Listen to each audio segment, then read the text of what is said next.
Welcome, dear listeners. Before we slip into tonight's shadowy tale, let me ask, how was your day?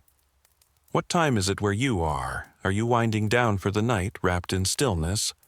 Or are you beginning your morning with something a little unsettling? Wherever you are, and whatever time it may be, I'm truly glad you're here with us. If haunting, mysterious, and quietly chilling stories speak to you, consider subscribing to Dark Whispers. Here, the shadows have voices, and every story is a whisper from the unknown. Now, let's begin with a story that will make you question everything you think you know about trust, survival, and the secrets buried beneath frozen ground. From the archives of the Ural Mountains Research Institute. Recovered materials. Case file number 2019-047. Voice recording transcript. Device serial number MT4419. Date of recovery March 15th, 2019. Location Dyatlov Pass, Northern Urals. Condition partially frozen. Audio distorted. Entry 1. February 8th, 2009. Static. Wind noise in background. Testing. Okay, this thing seems to be working despite the cold. My name is Leah Arman, and I'm a freelance journalist currently in Yekaterinburg, Russia. If you're hearing this, it means something happened to me, and someone found my recorder. I hope that's not the case. But given where I'm going, I want to document everything. I've been obsessed with the Dyatlov Pass incident for 3 years now. 9 experienced hikers, dead under the most inexplicable circumstances. February 1959. They cut their way out of their tent from the inside, fled barefoot into sub-zero temperatures, and died scattered across the mountainside. Some had injuries consistent with a high-speed car crash. Others showed signs of radiation exposure. One was missing her tongue and eyes. The official Soviet investigation concluded it was caused by an unknown compelling force. 60 years later, we still don't know what really happened. Every theory sounds insane. Secret weapons testing, infrasound phenomena, indigenous spirits, even extraterrestrial contact. But I'm no longer interested in speculation. I want facts. I've made contact with a local guide, Alexei Morzov. He claims to be related to one of the original rescuers from 1959. More importantly, he knows the terrain and is willing to take me to the exact site where the tent was found. We leave tomorrow morning. The temperature's dropping to negative 30 degrees Celsius. I've triple-checked my equipment, but I can't shake this feeling, like I'm walking into something I can't explain. The locals won't even say the name Dyatlov Pass out loud. They call it Cholat Shacho, Mountain of the Dead, in the Mansi language. I keep thinking about something one of the original investigators wrote in 1959. The tent was cut from the inside, as if they were trying to escape something more terrifying than the deadly cold. What could be more terrifying than freezing to death? Recording ends. Entry 2. February 9th, 2009. Sound of vehicle engine, wind. Day 1 with Alexei. He picked me up at dawn in an old Soviet military truck. It looks like it survived the Second World War. The man himself is unsettling. Not overtly, but in a way that gnaws at the edges of your senses.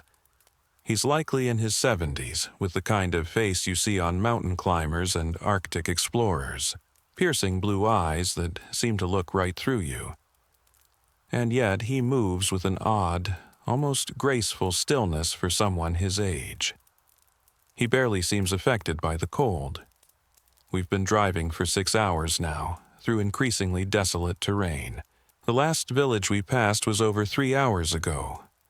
Alexei doesn't talk much, but when he does, his English is surprisingly good. He told me he learned it from American researchers who came through in the 1990s. Many people come looking for answers, he said, Most leave with more questions. I asked him about his uncle, the one who was part of the original rescue team.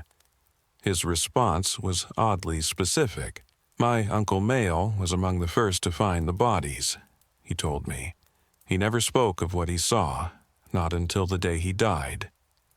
Then he told me things that weren't in the official reports.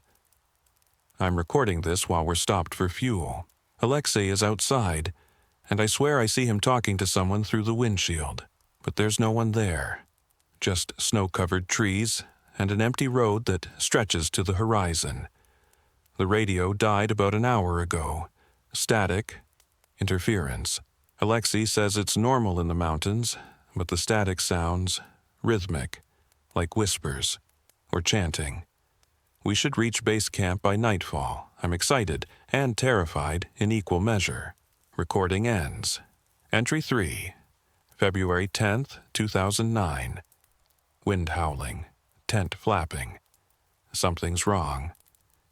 I don't know how to explain it, but something is fundamentally wrong with this place. We set up camp yesterday evening, about 2 kilometers from the actual Dyatlov site. Alexei insisted we approach gradually, to show respect to the mountain. As the sun set, the temperature plummeted. But more than that, the entire atmosphere shifted. The wind carries sounds that don't make sense. Voices, laughter, sometimes crying. I asked Alexei about it. He just nodded. The mountain remembers, he said. It holds on to the last moments. Last night, I woke up around 3 in the morning to the sound of footsteps in the snow. Multiple footsteps circling our tent. I grabbed my flashlight and unzipped the flap. Nothing. No footprints. No disturbance in the snow. But Alexei was awake too. He was sitting upright in his sleeping bag, perfectly still, listening. When I asked if he heard it, he said, "They're just checking on us. We are visitors in their domain."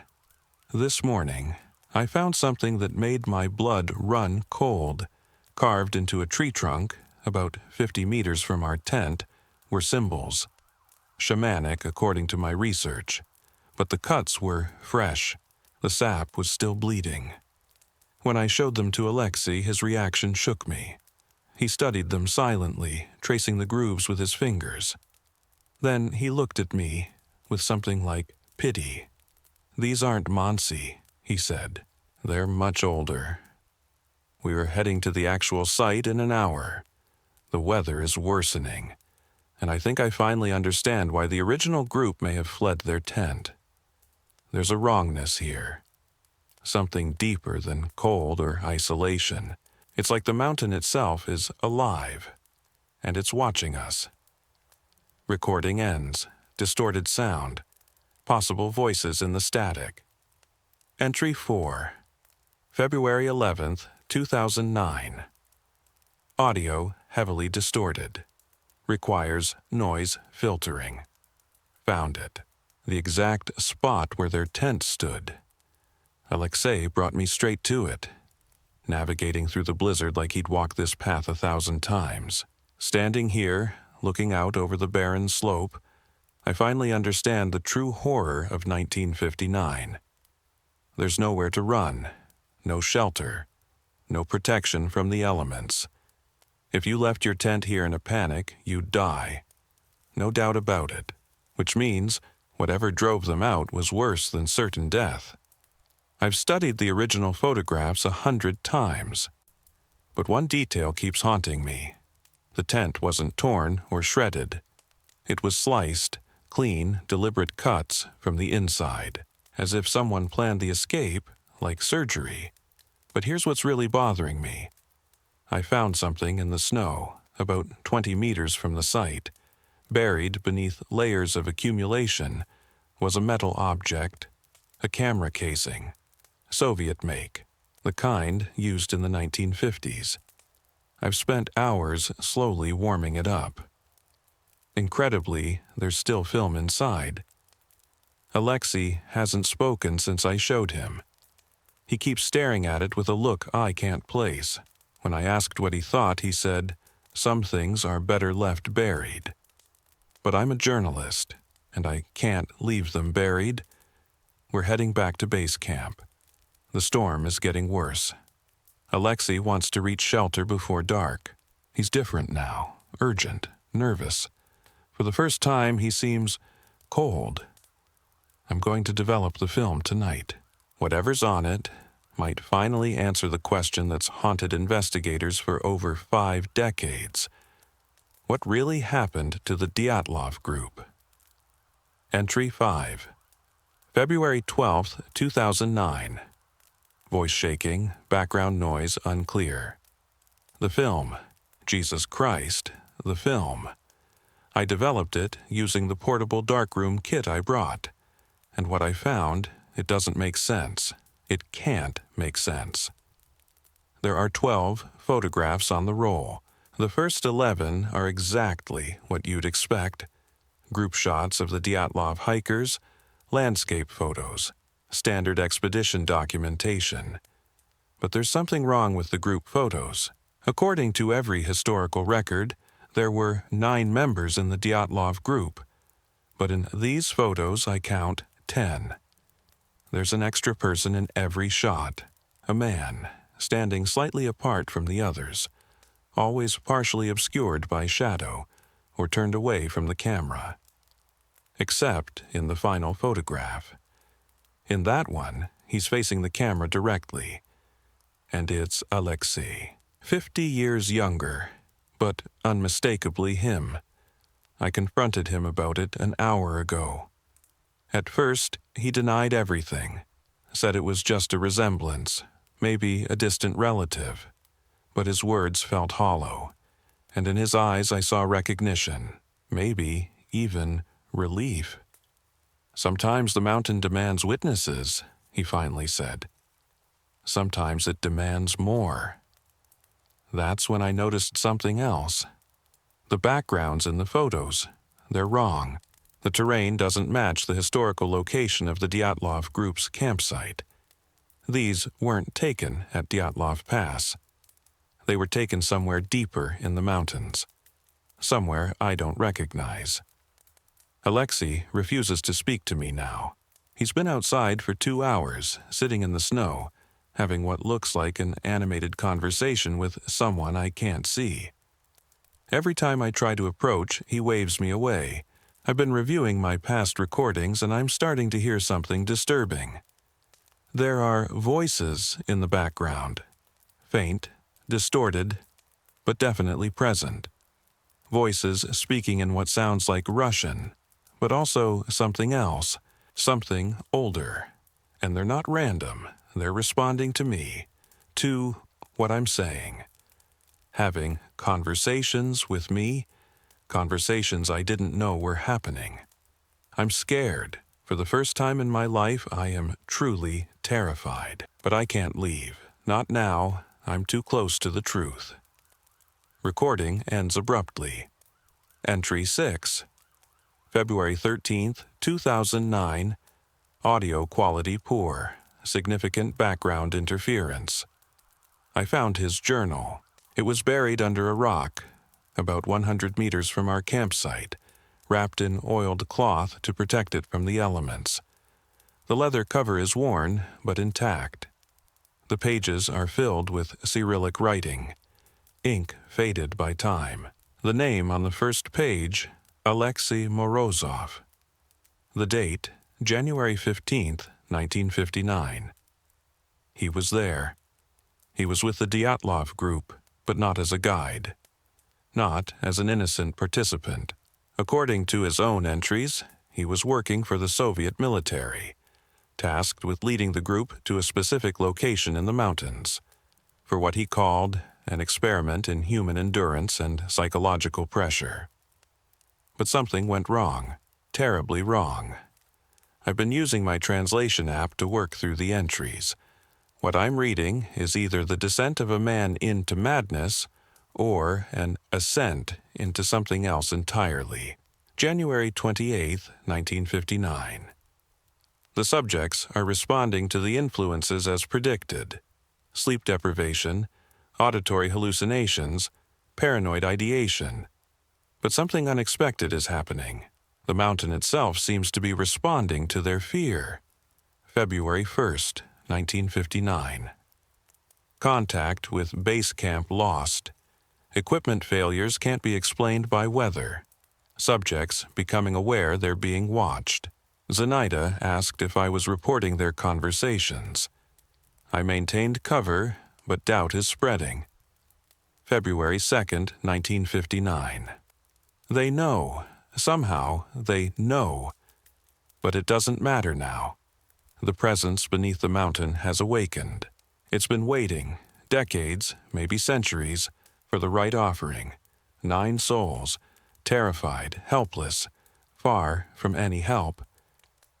The final entry is dated February 2nd, the night they died. They trusted me. They followed me into the darkness because they believed I would protect them. But I was never meant to save them. I was meant to deliver them. The mountain demanded a sacrifice, and in return it offered me immortality. Not life, but continuation. I would become its guardian, its voice, its lure for future offerings. I cut the tent myself while they slept. When they awoke to the freezing cold, they looked to me for guidance, but instead, I led them deeper, into the mountain's embrace. One by one, they fell. To the cold, to the pressure, to the presence beneath the stone.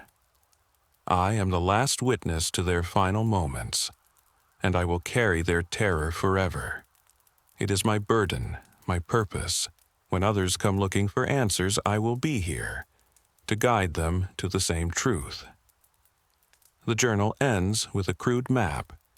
It marks multiple locations across the Ural Mountains, 17 sites, each labeled with a number and a date, spanning from 1959 to 2007. Alexei has been doing this for 50 years, guiding researchers, journalists, truth seekers to their deaths. And I'm number 18. Sound of footsteps approaching. He's coming back to the tent. I can see his silhouette through the fabric, motionless, standing 20 meters away. He's been there for 10 minutes, just watching. I have to leave. I have to. Recording cuts out. Entry 7, February 14th, 2009. Audio extremely distorted. Requires significant filtering. Whispered, barely audible. Can't run. The storm trapped us. Alexei brought me here. Said it was shelter, but I know better. This is where he brought them, all of them. The walls are covered in symbols, like the ones carved into the trees, but older, deeper, worn smooth by decades of touch. Artifacts litter the cave floor. Personal items, belongings from people long gone, a hiking boot from the 1970s, a digital camera from the 2000s, journals, some in German, others in English. They all tell the same story, a guide named Alexei Morozov, promising answers, delivering death. He's been sitting at the entrance for hours, tending a small fire, humming to himself. When I showed him the evidence, he didn't deny any of it. He just smiled. "You understand now," he said. "That's good. Understanding makes the transition easier." I asked what he meant by transition, and his answer chilled me more than the Arctic wind. The mountain doesn't just take lives, Leah. It transforms them. Those people you found traces of, they're not gone. They've become part of something larger, part of the presence beneath the stone. And soon you will be too. I asked him why. Why lead innocents to their deaths? Survival, he said. Every few years the mountain must be fed. If I give it what it needs, it lets me go on. I've been its servant for 60 years, and I'll serve for 60 more. But that's not the worst part. The worst part is that I'm starting to understand. Sitting here, surrounded by the remnants of his victims, I feel something stirring beneath the rock. An ancient presence. Hungry. It views human thought as nothing more than fuel, and it's calling to me. Whispering. In a language I've never heard, but somehow understand. It promises me what it promised him. Survival in exchange for service. The temperature is falling fast.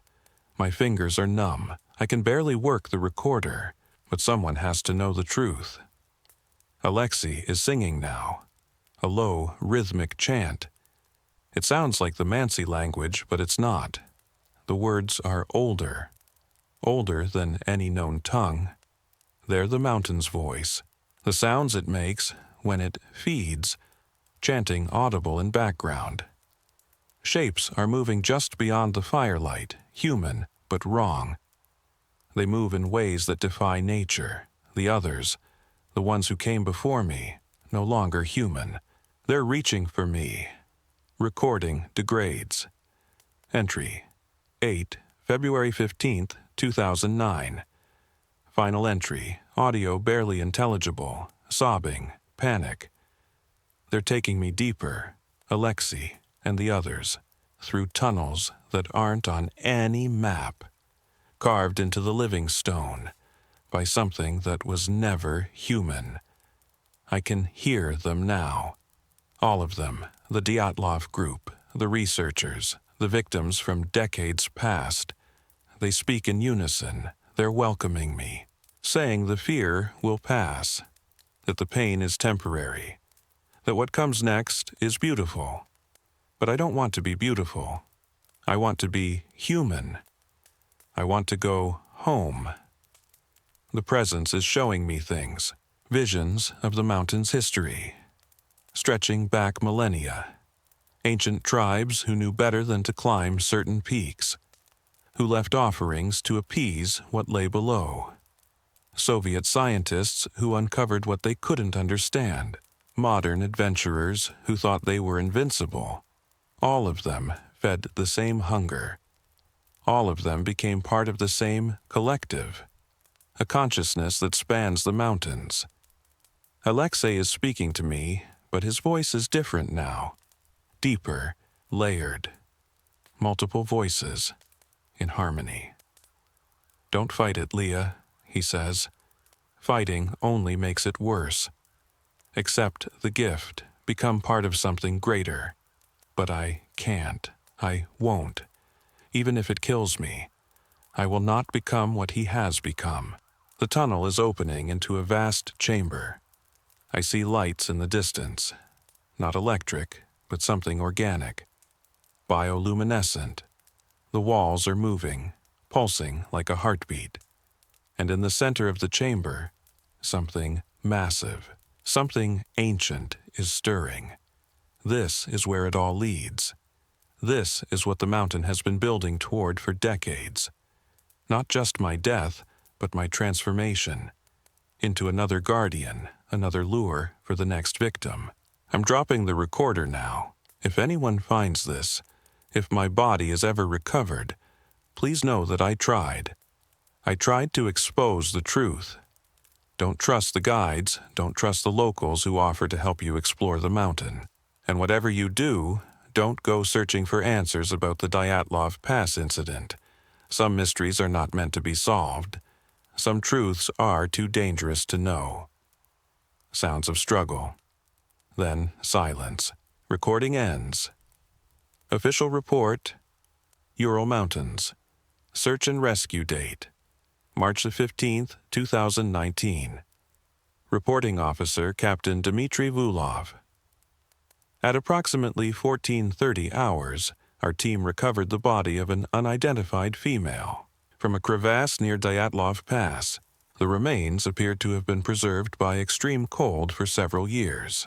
Personal effects recovered included a digital voice recorder, partially frozen but intact, a damaged professional camera, documentation identifying the deceased as Leah Arman, an American journalist last known to be in the region in February 2009. The voice recorder contained multiple audio entries documenting what appears to be a personal investigation into the Dyatlov Pass incident of 1959. The final entry suggests the victim was accompanied by a local guide named Alexei Morozov. However, our investigation found no record of any individual by that name operating as a guide in this region. Of particular note, the final photograph recovered from the victim's camera shows a lone figure standing atop what appears to be the summit of Mount Oderton. Though the image quality is degraded due to equipment damage, the figure appears to be an elderly man, smiling directly into the camera. The timestamp indicates the photo was taken on February 15, 2009, the same date as the victim's final voice recording. No other bodies or evidence of additional expedition members were found. This case has been forwarded to the Federal Security Service for further review due to potential connections with historical events in the region. The remains have been transferred to the regional morgue, pending identification of next of kin. Personal note: Captain Vulov. I've led rescue operations in these mountains for 23 years, and I've never encountered anything like this case. The voice recordings, while clearly influenced by stress and cold-induced delirium, include specific details about the 1959 incident that do not appear in any public documentation. Even more troubling, several disappearances in this region over the last decade match the exact pattern described in the tapes. Solo researchers or small groups, each accompanied by a local guide, each vanishing without a trace. I've formally recommended that Dyatlov Pass be designated restricted territory, accessible only to authorized scientific teams under strict safety protocols. Some places are best left undisturbed. Final note: added March 20th, 2019. 3 days after filing this report, I received a call at my home from someone identifying himself as Alexei Morozov. He spoke with a slight accent and claimed to have information related to the Arman case. When I invited him to meet at the station for an interview, he laughed. Then he said, "I'm always available to those who seek the truth about the mountain, Captain. Perhaps you'd like to see for yourself what happened to Ms. Arman." I ended the call and logged the incident with the FSB. I will not be returning to Dyatlov Pass. Addendum: Personal Journal Entry. Name redacted. Date: March 25, 2019. Found among the personal effects of Captain Dmitry Vulov following his disappearance. Captain Vulov was last seen leaving his home on March 24th, stating he was going to get answers. I can't stop thinking about the Arman case. Her recordings, her descriptions of the guide, how she captured her own descent into terror. It's too detailed, too consistent to be dismissed as hallucination. I've been researching historical disappearances in the Urals going back decades, and the pattern is always the same. Researchers or adventurers searching for truth about the 1959 Dyatlov incident, always accompanied by local guides who seem too familiar with the terrain. Then nothing. No bodies, no reports, no survivors. But what's keeping me awake at night is this. I found a photograph in the regional archives taken in 1973 during a Soviet geological survey. The team is pictured with their guide, an elderly man, identified in the records as Alexei Morozov, and he is identical to the man in Leah Arman's final photo. Not similar, identical. Same face, same expression, even the same clothing. Alexei Morozov hasn't aged a day in 46 years. I know how this sounds. I know what it would mean to report it, but I also know what I saw and what I heard in those recordings. Tomorrow, I'm driving to the coordinates where Arman's body was recovered. I'm going alone. I'm telling no one. If there's something out there, some truth buried in those mountains, I have to see it. If I don't return, and someone finds this journal, please understand. I went willingly. Some questions demand answers. Even if those answers destroy us, the mountain is calling. and I can't ignore it anymore. This journal ends here. Captain Vulov's body was never recovered. Dyatlov Pass remains open to guided expeditions. Local tourism boards continue promoting it as a destination for thrill seekers hoping to uncover one of Russia's greatest unsolved mysteries. Alexei Morozov is still listed in the regional tourism database as an active guide. His contact information remains current. He receives regular bookings from international visitors seeking to retrace the steps of the Dyatlov group. According to recent reviews, he is praised for his knowledge of the area and his insights into what really happened. He comes highly recommended. Final document. Email. Chain. Date, November 3rd, 2024. Between Dr. Sarah Chen, Arctic Research Institute, and InfoWorldMountainTours.ru from Dr. Sarah Chen, chenarcticresearch.org, to InfoWorldMountainTours.ru. Subject, Dyatlov Pass Research Expedition, December 2024. Hello, I'm reaching out to inquire about guided tours to the Dyatlov Pass site. I'm a researcher with the Arctic Research Institute, and am currently developing a documentary on the 1959 incident. I'm looking for a guide with deep knowledge of both the area and the historical context. Several colleagues have strongly recommended your services, specifically praising a guide named Alexei Morozov. Is he available for a winter expedition in December? I understand the conditions will be harsh, but I'm an experienced mountaineer, and this research is of critical importance. I'm particularly interested in visiting the original tent site and spending several days on location collecting footage and interviews. Cost is not a concern. Funding is fully covered by my institution. Please let me know about availability and pricing. Best regards, Dr. Sarah Chen from InfoEuralMountainTours.ru, to chenarcticresearch.org. Subject, Dyatlov Pass. Research Expedition, December 2024. Dear Dr. Chen, thank you for your inquiry. We are pleased to confirm that Alexei Morozov is indeed available for your December expedition. He is our most experienced guide in the Dyatlov Pass region and has worked with countless researchers, journalists, and filmmakers over many decades. Mr. Morozov takes great pride in helping guests understand the true history of what happened at Kholat Syakhl. Although winter conditions in December are extreme, Mr. Morozov is well equipped to ensure your safety while providing the authentic experience you seek. He knows the terrain better than anyone and can take you to locations no other guide can access.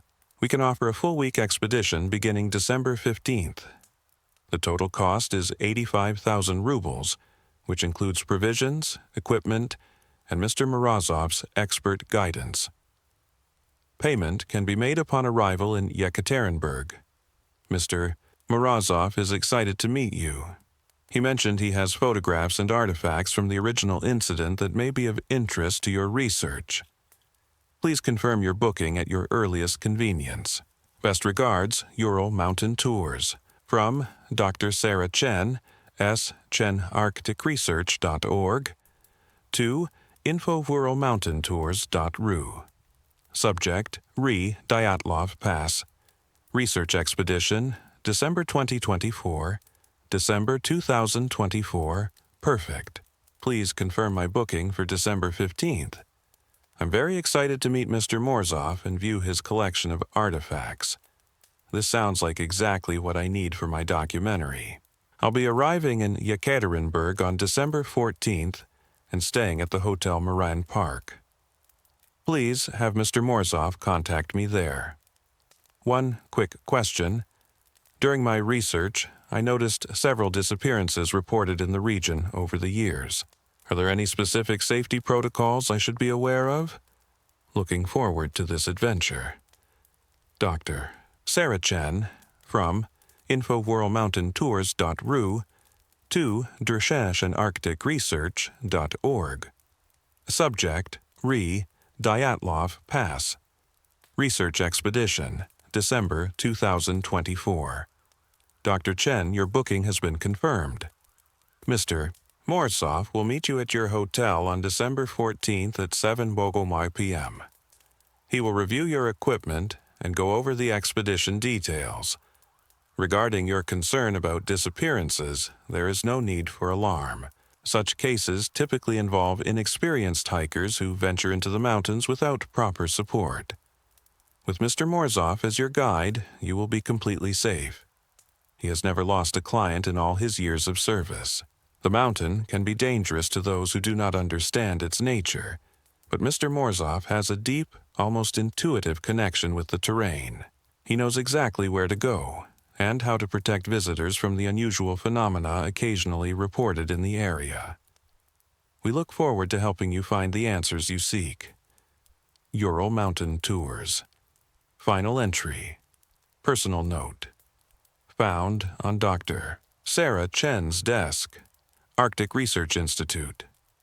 Date, December 13th, 2024. Dr. Chen departed for Russia as scheduled on December 13th, 2024. She has not returned. Her expedition was set to conclude on December 22nd. As of January 15th, 2025, she is officially listed as missing. Tomorrow, I leave for Russia. I've been working on this Dyatlov Pass documentary for over 2 years, and I finally feel like I'm close to a breakthrough. The emails from the tour company have been incredibly encouraging. This Alexei Morsov sounds like exactly the kind of informed local guide I've been hoping for. I've read everything I could find about the case, including some recently declassified Soviet documents that suggest the official reports were incomplete. There are references to psychological experiments and anomalous phenomena deliberately redacted from the public narrative. What fascinates me is the recurring pattern in modern accounts. Researchers and journalists, accompanied by locals who claim to have inside knowledge. They return from the mountain with compelling stories about what really happened. Some have written books. Others have given interviews or produced films. And what stands out is how consistent their accounts are, despite being separated by decades. They describe the same feeling of being watched, the same sense of something ancient embedded in the mountain, the same belief that the Dyatlov group encountered something beyond rational understanding. I'm a scientist. I don't believe in myths or the supernatural, but I am open to the possibility that extreme environments like the Urals can generate phenomena we don't yet understand. Infrasound, electromagnetic interference, psychological effects from isolation. That's what I hope to explore, not folklore, but science. A rational investigation into what might be causing these consistent reports of strange experiences. My gear is packed, flights are booked, and I'm more excited about this project than anything in recent memory. If I can solve the Dyatlov mystery with real data and documentation, not speculation, it could define my entire career. I have a good feeling about this. Alexei Morsov, a guide who's worked this region for decades, someone who possesses artifacts and photographs from the original expedition, someone who knows the land like no one else. He's exactly what I need to uncover the truth. I'll begin recording as soon as I meet him. If there's a story here, if there's a real explanation for what happened in 1959, I intend to find it. The mountain is calling, and I'm ready to answer. Addendum. Security footage. Transcript. Hotel Marin Park, Yekaterinburg. Date, December 14th, 2024, 1903. CCTV shows Dr. Sarah Chen standing in the hotel lobby, glancing at her watch. At 19:05, an elderly man enters the frame. He appears to be in his 70s, wearing traditional Russian winter clothing. His features are weathered, his blue eyes striking. He moves with an unusual fluidity for his apparent age. The man approaches Dr. Chen, and they shake hands. There is no audio but their body language suggests a friendly and professional exchange. Dr. Chen appears enthusiastic, gesturing as she speaks.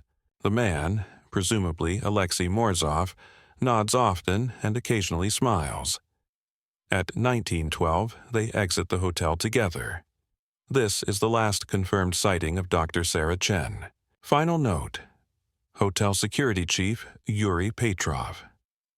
I've reviewed this footage dozens of times since Dr. Chen was reported missing. Something about that guide unsettles me. Maybe it's the way he moves, or the expression on his face when he thinks no one is looking. But what really troubles me is this. I've worked hotel security here for 15 years, and I've seen this man before. Always in December or January. Always meeting with foreign researchers or journalists bound for Dyatlov Pass.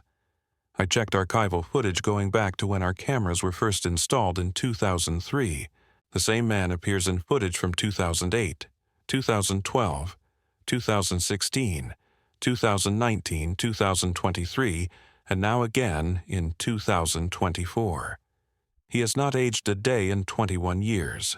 I've submitted this information to the authorities, but they seem more focused on standard missing persons protocols than on investigating what I believe to be a very disturbing pattern. They've told me that mountain guides in the region often look alike due to the harsh climate, that I'm likely misidentifying similar individuals. But I know what I saw. It's the same man, meeting the same kind of clients, for the same purpose, and none of them ever returned to this hotel. I've submitted a formal report to the FSB along with surveillance footage. Someone needs to investigate this before more people disappear. According to the Ural Mountain Tour's website, Alexei Morzov is still accepting bookings for the upcoming winter. His biography lists him as the most experienced guide in the region. He has 5-star ratings and glowing reviews. The mountain is still hungry, and Alexei is still feeding it. New story recovered. Journal, classified archive. Author, Lit Commander Mason Hale, U.S. Navy Intelligence Operation High Jump. Antarctica date range, August 1946 to March 1947. Entry 1, August 15, 1946, USS Pine Island, Norfolk Naval Base. My name is Lieutenant Commander Mason Hale, and if you're reading this, I'm likely dead, and someone found what I was never supposed to write. I'm documenting everything because truth has a way of surfacing, even when buried beneath miles of ice and decades of silence. 3 days ago, I received orders that shattered everything I thought I understood about the world. I was instructed to report to Admiral Richard Byrd for a classified briefing regarding Operation High Jump, what the newspapers are calling the largest Antarctic expedition in history. 13 ships, 4,700 personnel, aircraft carriers, enough firepower to invade a small country. For a research mission, the military presence was excessive. The briefing room was cold and clinical, filled with unfamiliar faces. Men with eyes like weapons. Intelligence officers. Admiral Byrd stood at the head of the table, his weathered expression grave. He laid aerial photographs across the polished surface. "Gentlemen," he began, his voice steady but heavy, "what I'm about to tell you does not leave this room. Officially, Operation High Jump is a training mission to test personnel and equipment in extreme conditions." He paused, locking eyes with each of us. "Unofficially, we're going to Antarctica to determine whether we're alone down there." The photographs revealed vast expanses of white ice and snow, but there were anomalies. Dark patches that didn't align with the terrain, geometric patterns that looked almost artificial. One image showed what appeared to be a metallic object, partially buried in snow, its surface reflecting sunlight in a way that seemed off, wrong, unnatural. These were taken during reconnaissance flights in late 1945. Admiral Byrd continued. The Brazilian Navy reported similar sightings off their Antarctic claims. Disc-shaped objects, moving at impossible speeds, emerging from and vanishing into the ice. We've also received reports of strange magnetic readings and radio interference in very specific grid coordinates. A colonel I didn't recognize leaned forward. "Sir, are we talking about the Germans? Everyone knows they had interests in that region." Byrd's expression darkened. "That's what we need to find out." What we do know is that in 1939, Nazi Germany launched an expedition to Queen Maud Land and laid claim to a territory they named Neuschwabenland. They dropped thousands of metal markers, each stamped with swastikas, to mark their claim. The expedition lasted months, far longer than needed for simple mapping or territorial posturing. He pulled out another photograph, this one of a massive ice formation, with what appeared to be a carved entrance in its face. This image was taken 6 months ago. Look closely at the opening. Notice the symmetry. Nature doesn't carve perfect rectangles into glacial walls. A chill passed through me, and it had nothing to do with the room's air conditioning. "Admiral, what exactly are we expecting to find down there?" Byrd locked eyes with me, and in that moment I saw something I'd never seen in a superior officer before. Uncertainty, tinged with fear. "We're not going down there to explore, Commander Hale," he said quietly. "We're going to find out who's already there." Entry 2, September 3rd, 1946. At sea, South Atlantic. The journey south has been uneventful, but the tension aboard the ship is growing. Word travels fast, and despite the security clearances and the classified nature of our mission, rumors are spreading like wildfire. The crew knows this isn't a typical research expedition. You don't bring destroyers and aircraft carriers to study penguins. I've been assigned to the intelligence unit aboard the USS Pine Island, working directly under Admiral Byrd. My official role is to analyze findings, compile reports, and maintain contact with Washington. What they didn't tell me is that I'd also be documenting what may become the most significant discovery in human history, or the most dangerous cover-up ever attempted. Last night, I had a private conversation with Admiral Byrd on deck. The Southern Cross blazed overhead. The sea was eerily calm. He seemed different out there, away from the briefing rooms and ranks. More human, more vulnerable. "Commander," he said, lighting his pipe against the wind, "I've been to both poles. I've seen things that don't make it into the official reports. Lights in the sky, radio signals from coordinates where there's supposed to be nothing but ice, magnetic anomalies that defy our instruments." He took a long draw from the pipe. "But this is different. This time we have evidence." "Evidence of what, sir?" He was silent for several moments, staring out at the black water. 20 years ago, I would have said Germans. Secret bases, some kind of advanced tech they developed during the war.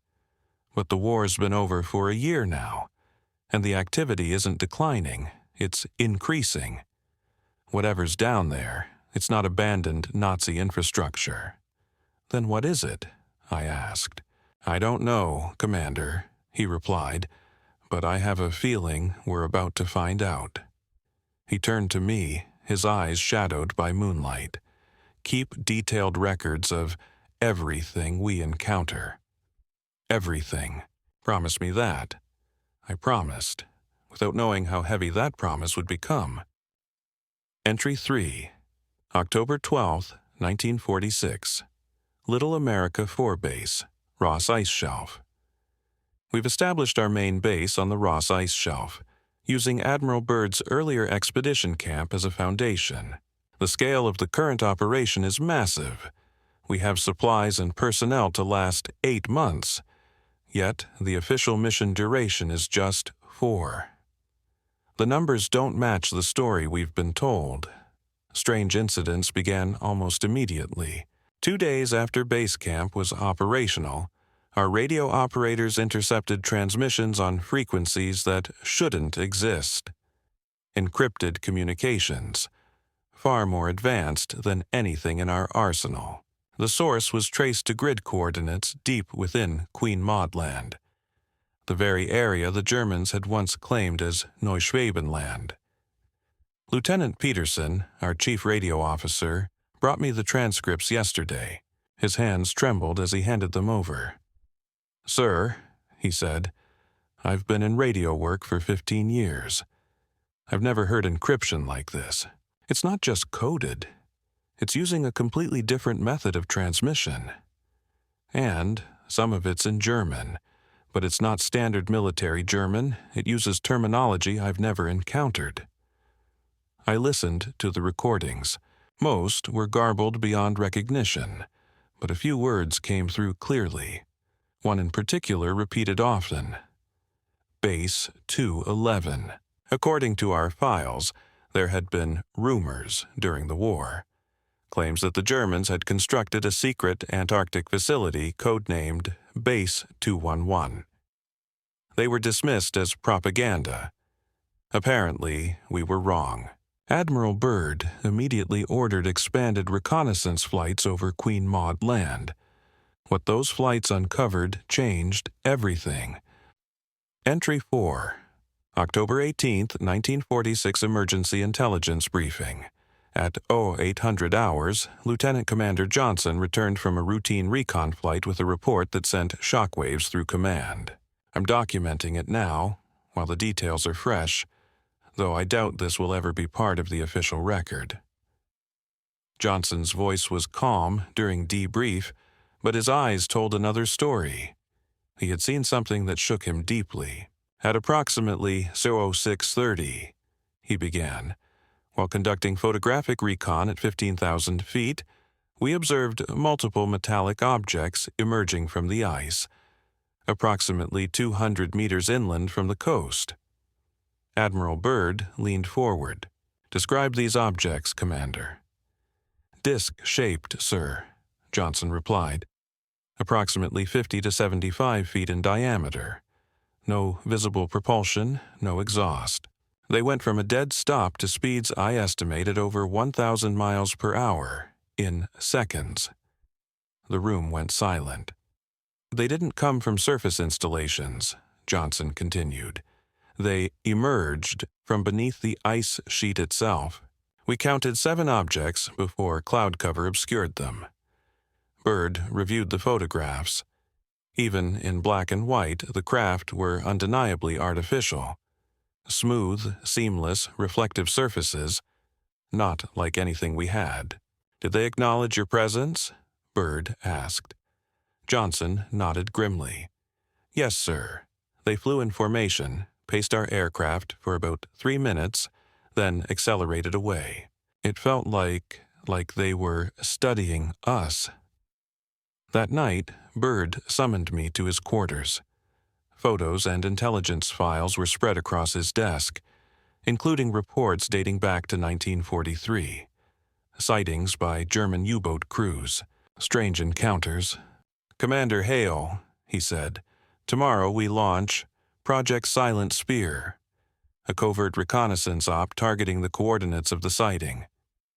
I want you embedded with the strike team as our intelligence liaison." "Strike team?" I asked. I thought this was recon. His expression turned grim. "We're going in armed, Commander.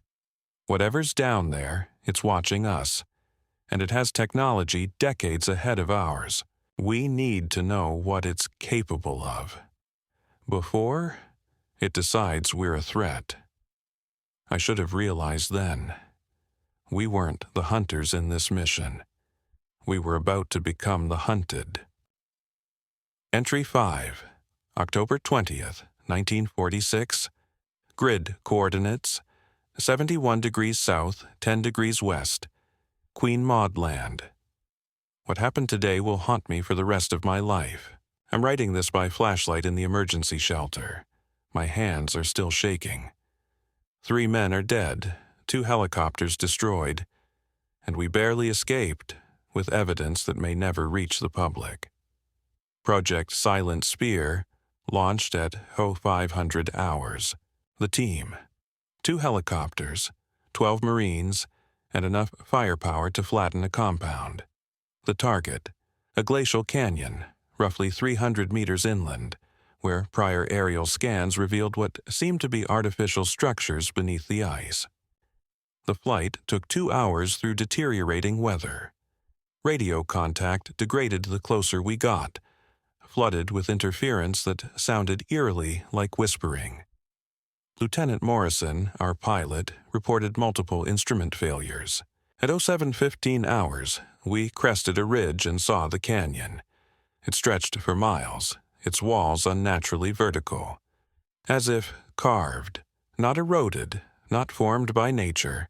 At the canyon floor, approximately 500 feet below us, structures began to emerge from beneath the ice. Geometric, metallic, clearly artificial. They followed no known architectural style. The surfaces bent and refracted light in unnatural ways, as if reality itself distorted around them. But it wasn't the structures that stopped our hearts. It was what emerged from them. 3 disc-shaped objects, each roughly 100 feet in diameter, rose silently from concealed openings in the glacier. They moved with impossible precision, defying every known law of aerodynamics. Their surfaces were mirror smooth, reflecting our helicopters with perfect clarity. "Command, this is Silent Spear 1, Morrison radioed back. "We have visual confirmation of artificial structures and 3 unidentified aircraft. Requesting immediate backup." The response came through heavy static. "Silent Spear 1, proceed with reconnaissance. Document everything." That's when everything went wrong. The lead disc surged forward with terrifying speed. I braced for weapons fire, explosions, some kind of conventional attack. Instead, a brilliant white beam erupted from the underside of the craft. It washed over our helicopter in blinding light. Instantly, every electrical system failed. Radio, navigation, engine control. Everything died. Morrison struggled to guide us into auto-rotation, but the helicopter dropped like a stone. "Mayday! Mayday! We're going down!" Through the chaos, I saw the second helicopter struck by the same beam. Its rotors froze. It plummeted. I never heard the impact over the roar of our own descent. We hit hard, but upright. The skids gouged deep furrows into the snow. Morrison was unconscious, blood flowing from a head wound. Sergeant Williams and 2 other Marines were dazed but alert. I grabbed the emergency radio and our remaining camera equipment. We had minutes, if that, before whatever was inside those crafts made their next move. Then I saw one of them up close. The disc settled silently onto the ice, about 50 yards from our position. No landing gear extended, no engines powered down. It simply stopped and hovered, 3 feet above the ground. Its surface was seamless, like polished mercury. Strange symbols shimmered across it. None I recognized, not German, not from any human language. The symbols shifted as I watched, flowing, alive. A section of the underside irised open, not like a hatch, but more like a living membrane. No one emerged. But I felt it. Something was studying us, judging, evaluating. The silence was absolute, broken only by wind over ice and Morrison's labored breaths. I raised my camera, managed 3 photographs before Sergeant Williams grabbed my arm. "Sir, we need to move, now." He was right. Whatever intelligence was operating those discs, it had allowed us to live. That meant mercy or curiosity. Either one could run out at any moment. We fashioned a stretcher for Morrison and began ascending toward the canyon rim. The discs followed. They kept their distance, never aggressive, but always present, like shepherds guiding a flock. It took 6 hours to reach the rim, where emergency crews waited. The entire time, the discs maintained formation. Only when we reached the rescue site did they accelerate away, vanishing into the Antarctic sky at speeds that made our best jets look like toys. Admiral Byrd was waiting. His face was ashen as we loaded Morrison onto a medical chopper. He pulled me aside. "What did you see down there, Commander?" I told him. "Everything. The structures, the technology, the way the craft moved, the moment of contact." When I finished, he stood silent. "Did they communicate with you? Any attempt at contact?" "No, sir," I said, then hesitated. "But it didn't feel hostile. They could have destroyed us easily, but they didn't. It felt more like a warning." Byrd nodded slowly. "Yes, I think you're right." He looked toward the distant canyon, now hidden by wind and snow. "The question is, what are they warning us about?" Entry 6. October 25, 1946. USS Pine Island, Emergency Conference. The past 5 days have been a storm of classified briefings, encrypted transmissions, and increasingly urgent attempts to understand what we encountered. The photographs I took in the canyon have been reviewed by top intelligence analysts. Their conclusions are both astonishing and terrifying. The symbols etched into the craft are not decorative. Linguistic analysts believe they're functional, possibly an interface, a form of communication. The metal surface appears to be a completely unknown alloy. Its molecular structure violates known principles of metallurgy. Worse, intelligence reports have started flooding in from around the Southern Ocean. A destroyer reported being shadowed for 30 minutes by a high-speed object that vanished beneath the ice. A submarine described sonar contacts moving at impossible speeds, far beyond what any known vessel could achieve. But the most serious event occurred yesterday. Admiral Byrd received a direct communication, one that did not come through any known channel. I wasn't present for the first briefing, but I saw his face after, and I knew. We were no longer investigating, we were being warned off. That night, Byrd summoned me to his quarters. "Commander Hale," he said, "what I'm about to show you does not leave this ship." He handed me a single sheet of paper. It wasn't typed, it wasn't radioed, it simply appeared on his desk, written in perfect English. "Admiral Byrd, your presence in this territory has been noted. We desire no conflict. However, continued intrusion will be interpreted as hostile intent. You have 72 hours to withdraw all forces beyond 60 degrees south latitude. This is not a negotiation."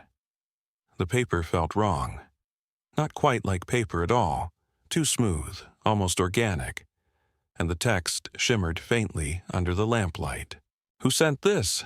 I asked. But I already knew. "The same intelligence that's been watching us since we arrived," Byrd said. "The same intelligence that could have wiped us out, but chose not to.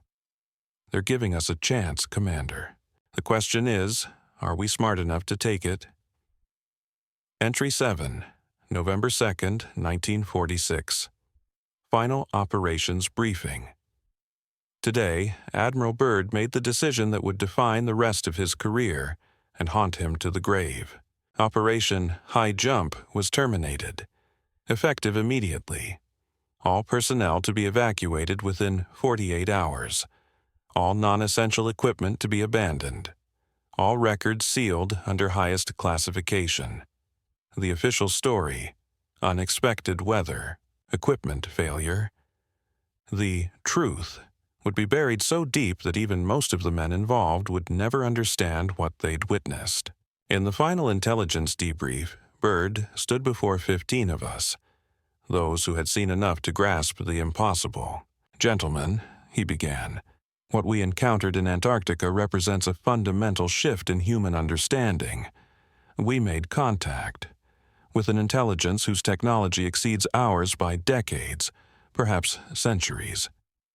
They showed both superiority and restraint." He looked each of us in the eye. "They warned us, not just to leave, but never to return. That warning was backed by a threat we cannot ignore." Lieutenant Colonel Henderson, who'd been skeptical throughout, finally spoke. "Admiral, are we seriously letting them dictate terms to the United States Navy?" Bird didn't blink. "Colonel, in the last month we've lost 2 helicopters, 3 men, and a submarine that vanished near their claimed territory. Every encounter has proven one thing. They could wipe us out without effort. This is not surrender. It's survival." The room went silent. No one argued, because we all knew he was right. "Sir," I asked quietly, "what happens now? Do we just pretend this never happened?" Bird turned to the window. Outside, Antarctica stretched into the blinding white. Silent. Alien. "Commander," he said, "I'm going to tell you something that must never appear in any official record. Before we leave, I'm going to attempt direct communication with their leadership. I need to understand their intentions, their capabilities, and, most importantly, their plans for future contact with humanity. Is that wise, sir?" "Probably not," he replied, "but it's necessary." He turned to face us again. "Whatever's beneath the ice has been observing us for far longer than we've realized. They've shown restraint so far, but that may change if they come to see us as a threat. I need to know whether coexistence is possible, or if we're heading toward inevitable conflict." None of us spoke. The implications were too vast, too terrifying to process. "One more thing," Bird continued. "Each of you will sign documents stating that you will never speak of what you've seen. Your families will be told that you participated in a routine, cold-weather training mission.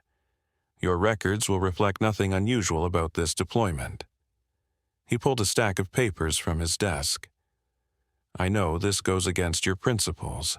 It goes against mine, too, but the alternative is panic, on a scale that could destabilize global society. How do you tell the world we've discovered an advanced civilization beneath the Antarctic ice? A civilization with technology that renders our most powerful weapons little more than sharpened stones." We signed the documents. What choice did we have? Entry 8. November 5th, 1946. Personal log. Final entry. Today, Admiral Byrd made contact. I wasn't supposed to be present during the attempt, but Byrd specifically requested me as a witness. We traveled by helicopter to coordinates transmitted through the same untraceable channel as the earlier warning. The location? A flat, featureless expanse of ice, 50 miles from base, marked only by a perfect circle of disturbed snow. We landed at the circle's edge and waited.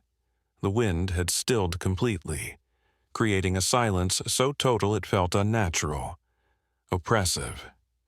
After 20 minutes, 3 disc-shaped craft appeared on the horizon. They approached with the same fluid, gravity-defying grace we had seen before, and settled into a triangular formation around us, hovering 10 feet above the ground. Their surfaces were mirror-smooth, covered in flowing, illuminated symbols that pulsed with inner light. Then something new happened. One of the craft extended a ramp, though it wasn't mechanical. It flowed from the ship's surface like liquid metal. A figure appeared. I've struggled for hours to describe what I saw. The being was humanoid in form, but clearly not human. Tall, perhaps 7 feet, with proportions that seemed familiar at a glance but subtly wrong. Its skin appeared translucent, glowing faintly from within, as if lit by bioluminescence. Its facial features were angular, refined. Its eyes, large, dark, ancient, held an intelligence both vast and alien. What struck me most was the absence of hostility. There was curiosity, perhaps concern, but no fear, no aggression. The being walked directly to Admiral Byrd, stopping about 10 feet away. When it spoke, there was no sound. The words formed directly in our minds, telepathy. It was intimate, disorienting. "Admiral Byrd," the voice said, "you have shown wisdom in heeding our warning. Your species stands at a crossroads. The decisions you make in the coming decades will determine whether contact becomes mutual or necessary for your survival." Byrd, to his credit, remained composed. "What do you want from us?" he asked. "We want nothing from you. We have observed your kind for millennia, but your recent mastery of atomic energy has drawn our focused attention. Such power in the hands of a young and reckless species threatens not only yourselves, but the entire balance of this world." "Are you threatening us?" Byrd asked. "We are informing you. Your activities in this region will cease. The knowledge gained here will remain contained. In return, we will maintain our non-interference, for now." The implications were staggering. They had been watching us for thousands of years, and our technological progress had forced them to intervene. "What happens if we refuse?" Byrd asked.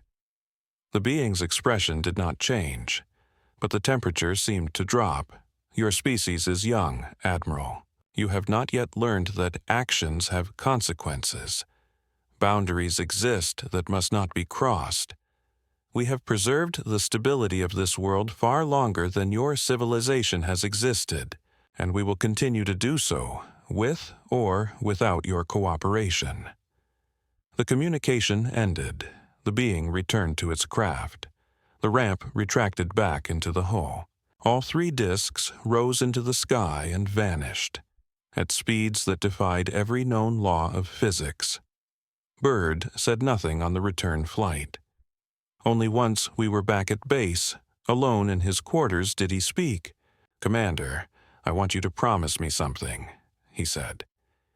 "If anything happens to me, if I die unexpectedly or disappear, I want you to make sure this truth survives. Not the official version, the real one." "Sir, what are you planning?" I asked. "I'm going to give them what they asked for. Total withdrawal, full secrecy, an end to Antarctic operations. But I'm also going to make sure someone knows the truth, because this is only the beginning." 3 days later, we left Antarctica. The official report stated that equipment failure and weather forced an early termination of the mission. On our way home, Byrd gave a short interview to Chilean press. He mentioned enemies capable of flying from pole to pole in minutes. Those remarks were quickly dismissed as metaphors for future aviation. But I knew better. He was trying to warn the world, in the only way he could. Final note, Mason Hale. "I'm dying. Cancer, the doctors say, though I suspect it's something I was exposed to during those weeks in Antarctica, 47 years ago. I've carried this secret ever since, watching as the world inches closer to the cliff they warned us about. Admiral Byrd died in 1957. He never spoke publicly of the encounter, but he also never returned to Antarctica. Despite being offered multiple opportunities, he knew, as I do, that some doors should stay closed. Over the decades, I've watched for signs that they are still watching us. UFO sightings, technological leaps that seem too sudden, incidents erased or downplayed. I believe they have been intervening, gently, preventing our worst impulses, buying us time to develop the wisdom to match our power. But patience is not infinite, and recent events suggest we are nearing another crossroads. The Cold War has ended, but new threats rise. Environmental collapse, nuclear stockpiles, social instability. We have not learned. I've kept this journal hidden for nearly 5 decades, waiting for the right moment. But I now understand. That moment may never come. So if this account survives, let it be a warning. They are still down there, watching, waiting. The warning they gave Bird still stands. There is something beneath the ice, something ancient, something that has protected this planet far longer than we've existed on it. They gave us a chance to grow, to mature, to become something more than we are. Whether we've succeeded remains to be seen. But next time, and there will be a next time, we may not be allowed to leave. The journal of Lieutenant Commander Mason Hale was discovered in a safety deposit box in Phoenix, Arizona in 1996, 3 years after his death from cancer. His nephew, David Hale, posted excerpts online. Within 48 hours, the full document vanished from all public servers. David Hale died in a car crash 2 weeks later. This complete transcript was reconstructed from archived files found on defunct servers and recovered hard drives. Its authenticity remains officially unverified. The U.S. Navy maintains that Operation High Jump was a routine mission with no unusual findings. Admiral Richard E. Byrd's public comments about enemies capable of flying from pole to pole are a matter of historical record. His removal from further Antarctic operations was never explained. Antarctica remains protected by international treaty. Military activity is prohibited. No other expedition on the scale of Operation High Jump has ever been conducted in the region where Commander Hale reported his encounter. As always, the truth remains buried beneath the ice. New story. Tonight, I'll be your guide on a journey into one of the coldest and most enduring mysteries of the Cold War era. Picture this. It's a winter night in the Ural Mountains. The year is 1959. A group of young adventurers huddles together in a tent on a snowy slope, a mountain ominously named Kholat Syakhl. They're laughing, scribbling journal entries by flashlight, planning the next leg of their journey. What they don't know is that this will be their final night alive. This is the true story of the Dyatlov Pass incident, a mystery that has haunted investigators for decades. My name is James, and I've spent weeks poring over old case files, diaries, and witness reports, trying to understand what happened to the 9 hikers who vanished in 1959. The deeper I dig, the more the Dyatlov Pass tragedy begins to resemble a nightmare, one teetering between fact and myth. Let's examine it together, step by step, as if we're reconstructing the case ourselves. The story begins in late January 1959. 10 experienced ski hikers from the Ural Polytechnic Institute set out on an expedition to reach a mountain named Otorten, located deep in the northern Urals. They were all in their early 20s, 7 men and 2 women, except for one older instructor. The group was led by 23-year-old Igor Dyatlov, a radio engineering student. On January 23, 1959, the Dyatlov group received their route book and departed from the city of Sverdlovsk, traveling by train toward Yekaterinburg.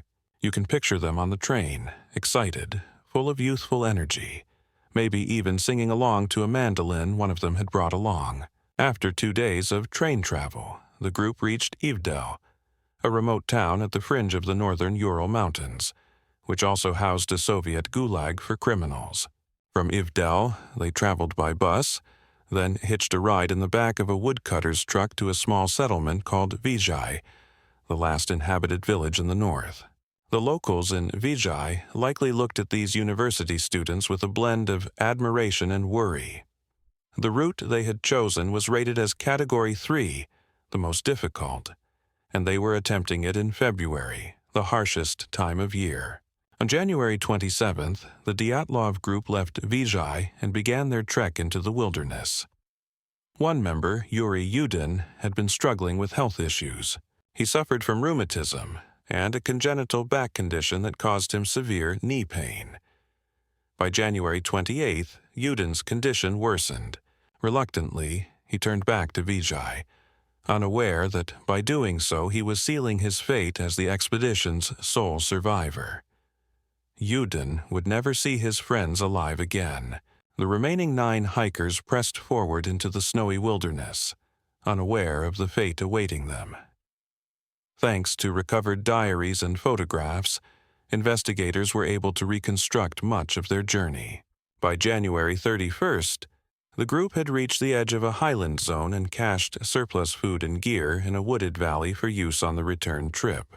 They joked, took photos, and even created a mock newspaper they titled The Evening Autorten, one entry playfully declaring, "From now on, we know the snowmen exist," a likely tongue-in-cheek nod to local Yeti legends. Despite the fatigue and freezing cold, their spirits remained high. On February 1st, the team began moving through a mountain pass that would later bear Dyatlov's name. They had planned to camp on the other side of the pass that night, but a sudden snowstorm struck, bringing whiteout conditions and howling winds.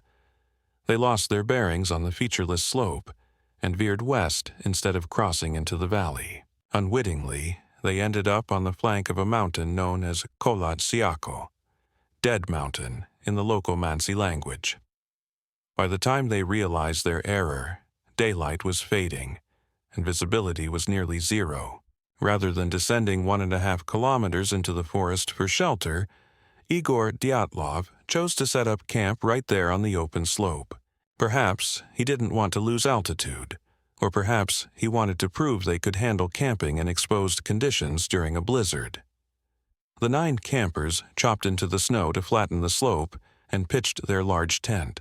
It was a decision that would later be intensely scrutinized.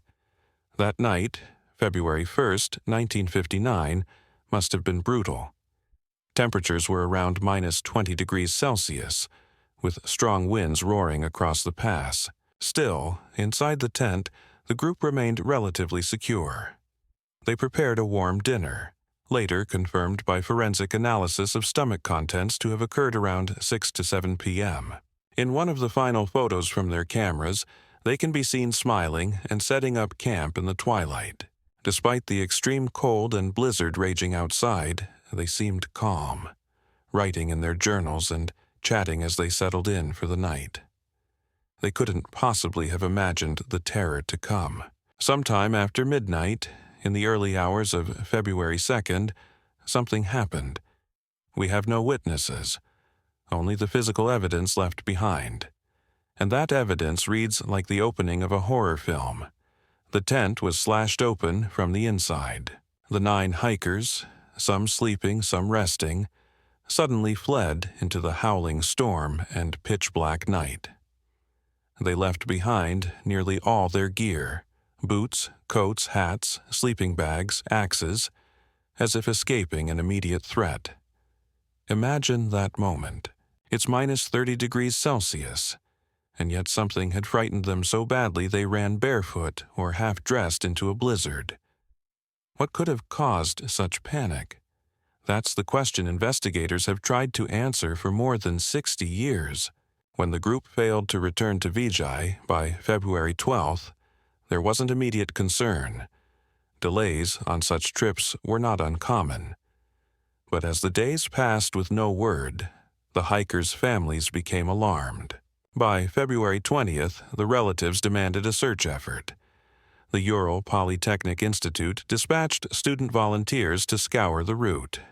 Soon, the Soviet Army and local militia police joined in with planes and helicopters. Rescuers faced the same brutal conditions: deep snow, biting wind, and endless wilderness.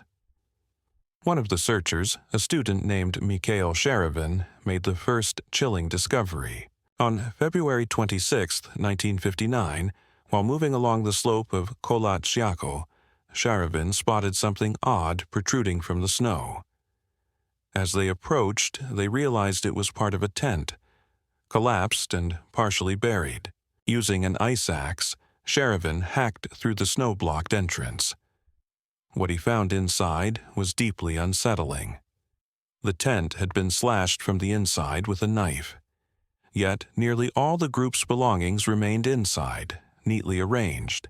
Blankets, coats, boots, axes, flashlights, maps, official papers, even a little pile of money and a flask of alcohol. In one corner was a plate with slices of salted pork fat, as though someone had been preparing a snack. It was a scene frozen in time. There were no signs of a struggle, nothing to suggest the tent had been attacked from the outside. Sharavin later said it felt as if the campers had been in the middle of dinner and fled suddenly. Why would 9 experienced hikers cut open their only shelter and flee into a deadly blizzard without proper clothing or equipment? Outside the tent, the searchers found footprints, and they only deepened the mystery. There were 9 sets, consistent with the missing hikers. Some prints showed people walking barefoot or in socks, others with just one shoe. Toe impressions were visible in the snow. The prints did not suggest a frantic flight. Rather, the hikers appeared to have walked, quickly, but not chaotically, in a single-file line down the slope. Rescuers followed the tracks for about 500 meters toward the forest before they were covered by fresh snow. It seemed the group had intentionally headed for the tree line, perhaps in hopes of shelter or regrouping. Sharavin and his team were baffled. What could possibly have driven these seasoned mountaineers to abandon their tent like that? As night fell on February 26th, the search paused. But the next day, the teams resumed their work, heading toward the edge of the forest. There, beneath a large Siberian cedar, they made a horrific discovery. Near the remains of a small fire lay the frozen bodies of Yuri Doroshenko and Georgy Krivonishenko. They were barefoot, dressed only in underwear. The branches above were broken up to 5 meters high, indicating someone had climbed the tree. Skin and bits of clothing were found embedded in the bark. Perhaps they were trying to spot the tent from above or escape from something on the ground. Krivonishenko's body showed burns, and, most disturbing of all, he had a piece of flesh missing from his right hand. He had bitten off part of his own knuckle, possibly to remain conscious, or to stifle a scream. Both men's hands and feet were a deep reddish brown, evidence of frostbite.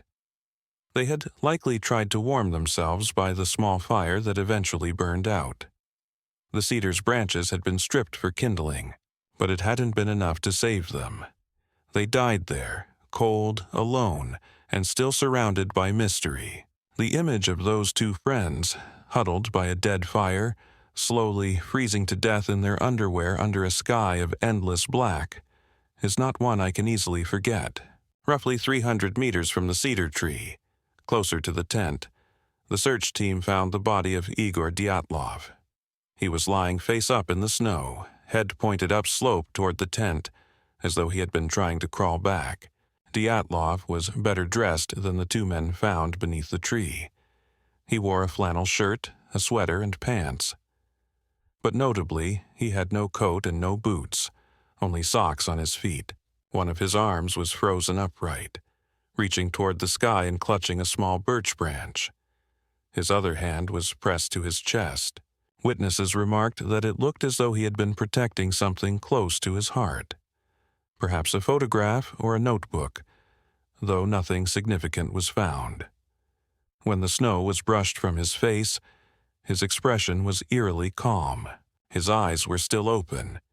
Not far from Dyatlov, searchers found Zinaida Zina Kolmogorova, a 22-year-old student.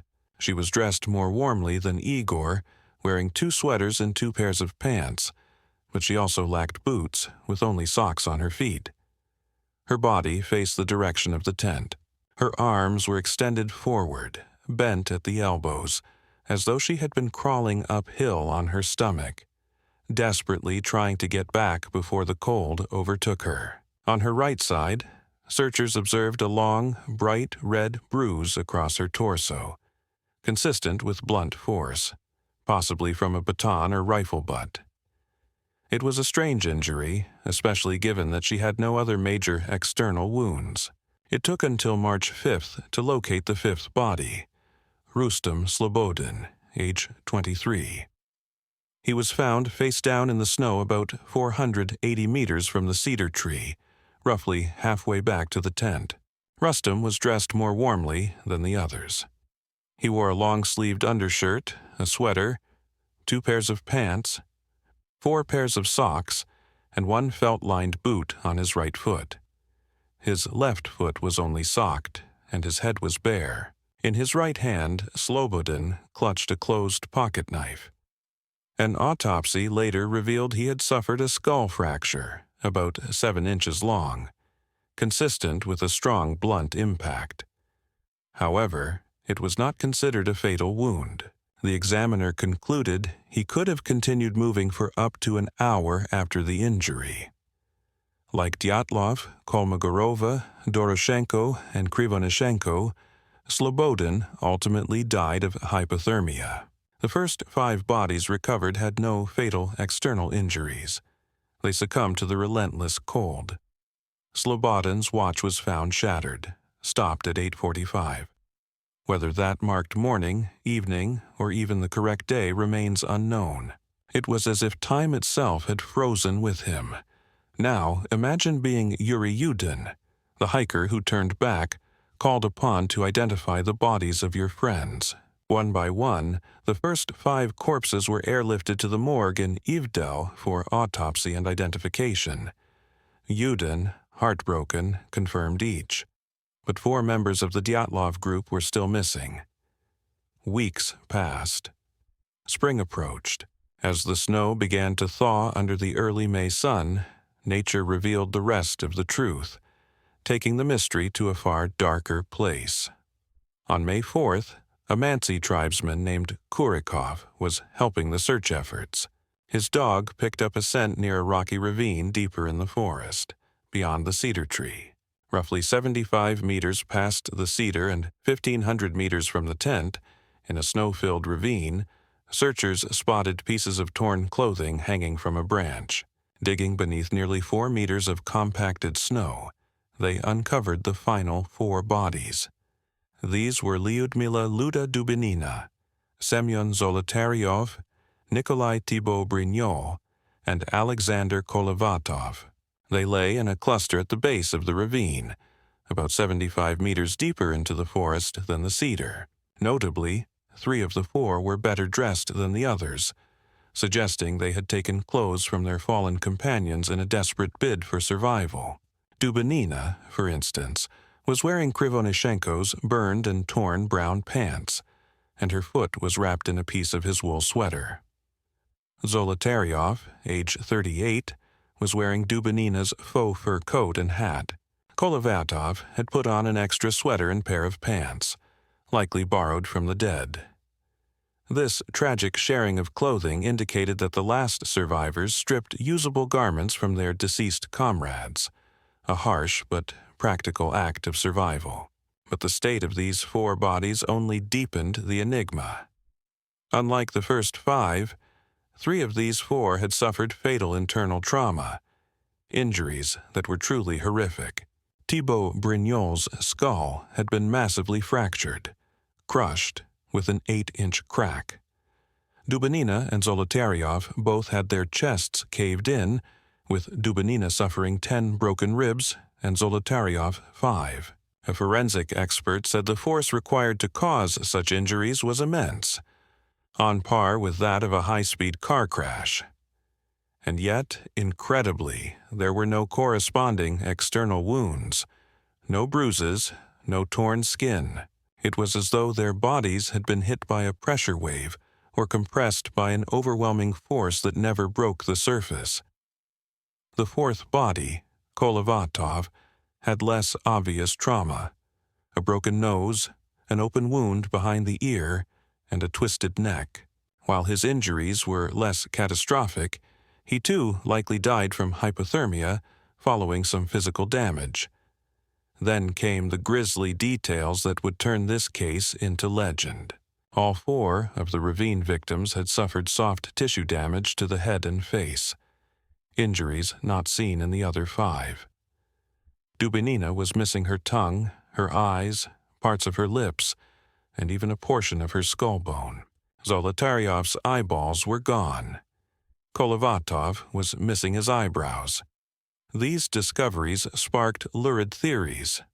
Had they been attacked by someone or something that mutilated their faces? However, medical examiners proposed a more mundane explanation. The 4 were found in a streambed. During the nearly 3 months before they were located, water and scavengers had likely degraded the soft tissues. In Dubinina's case, her autopsy revealed 100 grams of coagulated blood in her stomach, suggesting her heart was still beating when her tongue was removed. This indicated the injury happened very soon after death, possibly from environmental exposure. As disturbing as these injuries were, experts concluded they were likely post-mortem and not the result of violence. Still, when these details were made public, they ignited wild speculation about brutal murder, military cover-ups, and supernatural threats. It didn't help that Zolotaryov was found with a camera around his neck, one different from the others found in the tent, and a pen and notepad in hand. It looked as if he had tried to write something in his final moments, but the notepad was blank. The 1959 investigation reached no satisfying conclusion. A criminal inquest was opened as a formality since some deaths involved traumatic injuries. One theory was that the indigenous Mansi people had attacked the group for trespassing on sacred land, but this idea was quickly dismissed. The only tracks at the scene belonged to the hikers, and no signs of struggle were found on the bodies. In fact, the Mansi had assisted with the search and had no record of hostility toward hikers. Next, the investigators considered an avalanche, but evidence from the tent and tracks suggested otherwise. We'll revisit that theory later. An animal attack was also ruled out. There were no large animal tracks, and the wounds lacked claw or bite marks. Ultimately, the Soviet authorities declared that no human beings were involved in the hikers' deaths. One doctor commented that the trauma that killed Dubinina and Zolotaryov was beyond what any human could inflict. Then, a new twist emerged, adding a Cold War shadow. Tests on some of the hikers' clothing revealed the strange levels of radiation. Dubinina's brown sweater and Krivonishenko's wool pants tested radioactive. This was highly unusual. A Geiger counter, brought in by chance, revealed the contamination. The discovery fueled theories of secret weapons, chemical exposure, or radioactive fallout. But a more plausible explanation soon came to light. Yuri Krivonishenko had worked at the Mayak nuclear facility and was part of the cleanup after the 1957 Kishtim disaster, one of the worst nuclear accidents in history. His clothing could have been contaminated during that time and retained radioactive particles. Similarly, Alexander Kolovatov had studied nuclear physics and worked at a classified institute in Moscow, which might explain the radiation found on some of the clothing.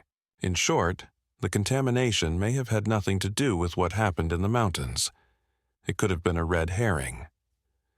Still, when families viewed the bodies, some noted a strange deep tan on the skin and even patches of gray hair. These observations only fueled rumors of nuclear or chemical exposure. Authorities explained that the darkened skin was likely a result of natural mummification, prolonged exposure to sun and freezing air. They also claimed the hair discoloration could result from environmental exposure or chemical preservatives used during autopsy. But, in the paranoid climate of 1959, radioactive clothes and orange skin sounded like the makings of a government cover-up or a science fiction nightmare. By May of that year, the official investigation was closing down with no clear explanation. Lead investigator Lev Ivanov was under immense pressure to conclude the case. In his final report, he wrote that the hikers had died due to the effect of an unknown compelling force. It was a vague, catch-all phrase, essentially an admission that the cause of death remained unresolved. No outside culprits could be identified. No charges were filed. The case was closed, and the files stamped classified before being locked in Soviet archives. The Dyatlov Pass region was declared off-limits to all future expeditions for the next 3 years. Officially, this was to prevent further tragedies. Unofficially, it kept the curious away. Imagine the weight of that silence. 9 young lives lost, and their loved ones were told they would never know the truth. In the Soviet Union of 1959, that was the end of it. Some families believed otherwise. Zina Kolmogoreva's mother, along with Igor Dyatlov's parents, received veiled warnings from state officials. They were explicitly told, "You will never know the truth. Stop asking questions." In that era, when the party or the KGB told you to be quiet, you stayed quiet out of fear. So the families buried their children not only in grief, but in uncertainty. And the Dyatlov Pass tragedy became a Cold War legend. Whispered in Ural schools, in mountaineering clubs, and in faded margins of old maps. Yuri Yudin, the sole survivor who had turned back due to illness, spent the rest of his life burdened by survivor's guilt and an unshakable need for answers. He firmly believed his friends hadn't died in a simple weather-related accident. He was convinced something man-made had caused it. Before his death in 2013, Yudin publicly voiced suspicions that the Soviet government knew far more than it ever admitted. In fact, near the end of his life, he even claimed to believe his friends were taken from the tent at gunpoint and executed. He speculated that Lyudmila Dubinina's tongue had been cut out because she was the most outspoken among them. These were heavy accusations, never supported by hard evidence. Yudin admitted he had no proof, only deep-rooted suspicions after decades of reflection. But whether he was right or wrong, his perspective reveals how profoundly the Dyatlov Pass mystery can burrow into a person's soul. Today, decades later, we still have more questions than answers. As a modern-day investigator sifting through old files, faded photos, and evolving theories, I can feel the cold wind of Dead Mountain echoing across time. The Dyatlov Pass incident remains one of the most perplexing, unsolved mysteries of the 20th century, precisely because it straddles the border between explanation and enigma. Over the years, many theories have emerged, some grounded in science, others drifting into conspiracy or the paranormal. Let's walk through these theories one by one, like branching investigative paths, and see where they lead. Any credible explanation must account for all the strange evidence. The slashed tent, the missing clothes, the inexplicable injuries, the radiation, the lights in the sky, and the deep official secrecy. It's a tall order, but we'll take it step by step. The first theory is the one ultimately accepted by modern Russian authorities: an avalanche. To many, this is the most straightforward and scientifically plausible explanation. Imagine the group sleeping in their tent when a heavy slab of snow above them shifts, perhaps destabilized by wind or the warmth of their stove. The snow collapses part of the tent, and they hear the ominous crack and roar. Believing a full avalanche is imminent, they panic. With the tent entrance blocked, they slash through the fabric and flee into the night, wearing whatever they had on at that moment. This avalanche hypothesis gained traction, and in 2019-2020, the Russian government reopened the investigation. Their conclusion: a slab avalanche had caused the deaths.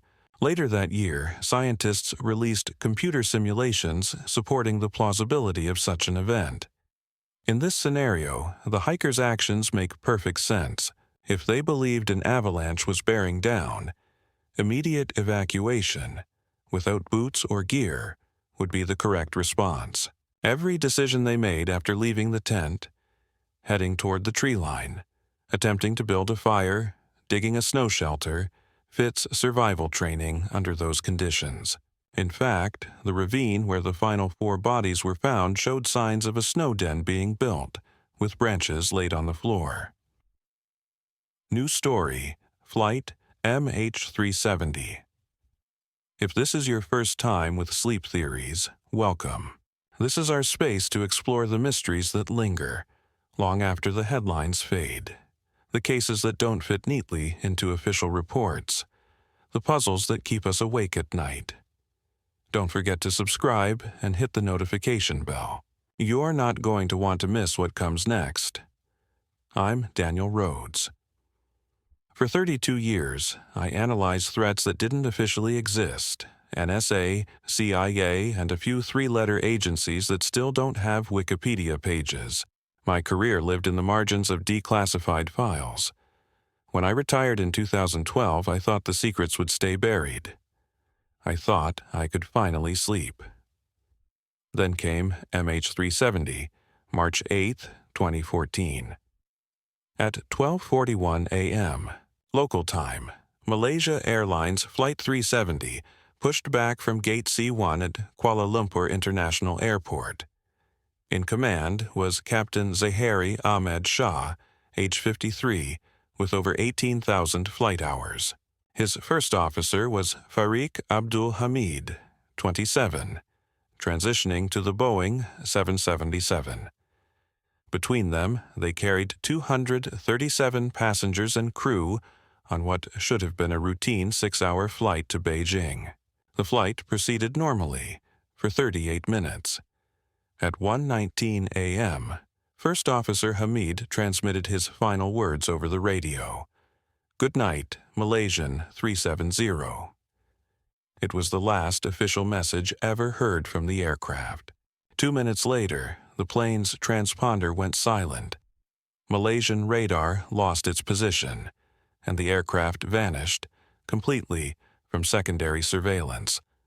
For the next 4 hours, air traffic controllers tried calling, scanning, checking.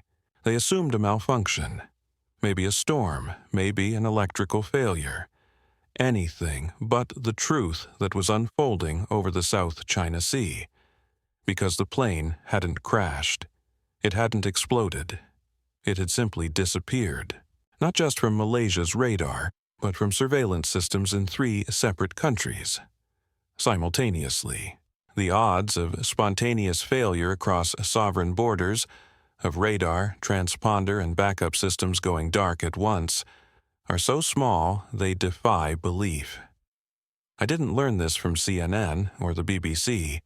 I learned it 6 months later, on a secure line.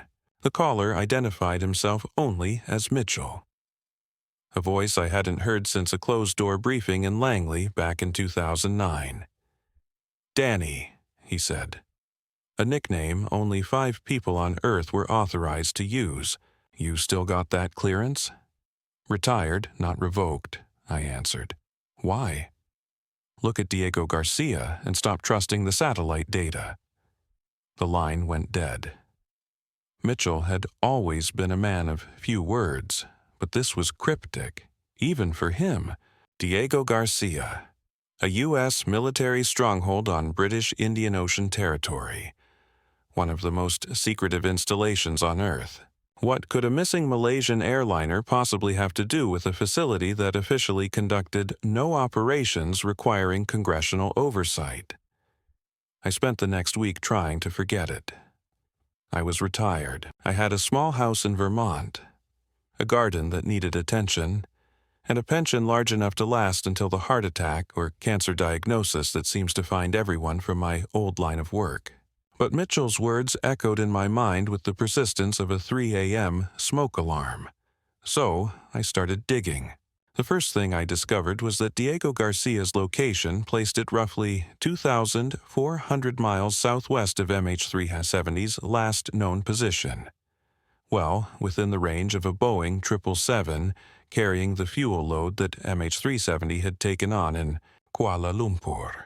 The second thing I uncovered was a suspicious radar gap along what I came to call the Southern Silence Corridor, a stretch of airspace between Indonesia and the southern Indian Ocean, where both civilian and military radar created a blind zone wide, enough to hide a commercial aircraft. The third discovery changed everything.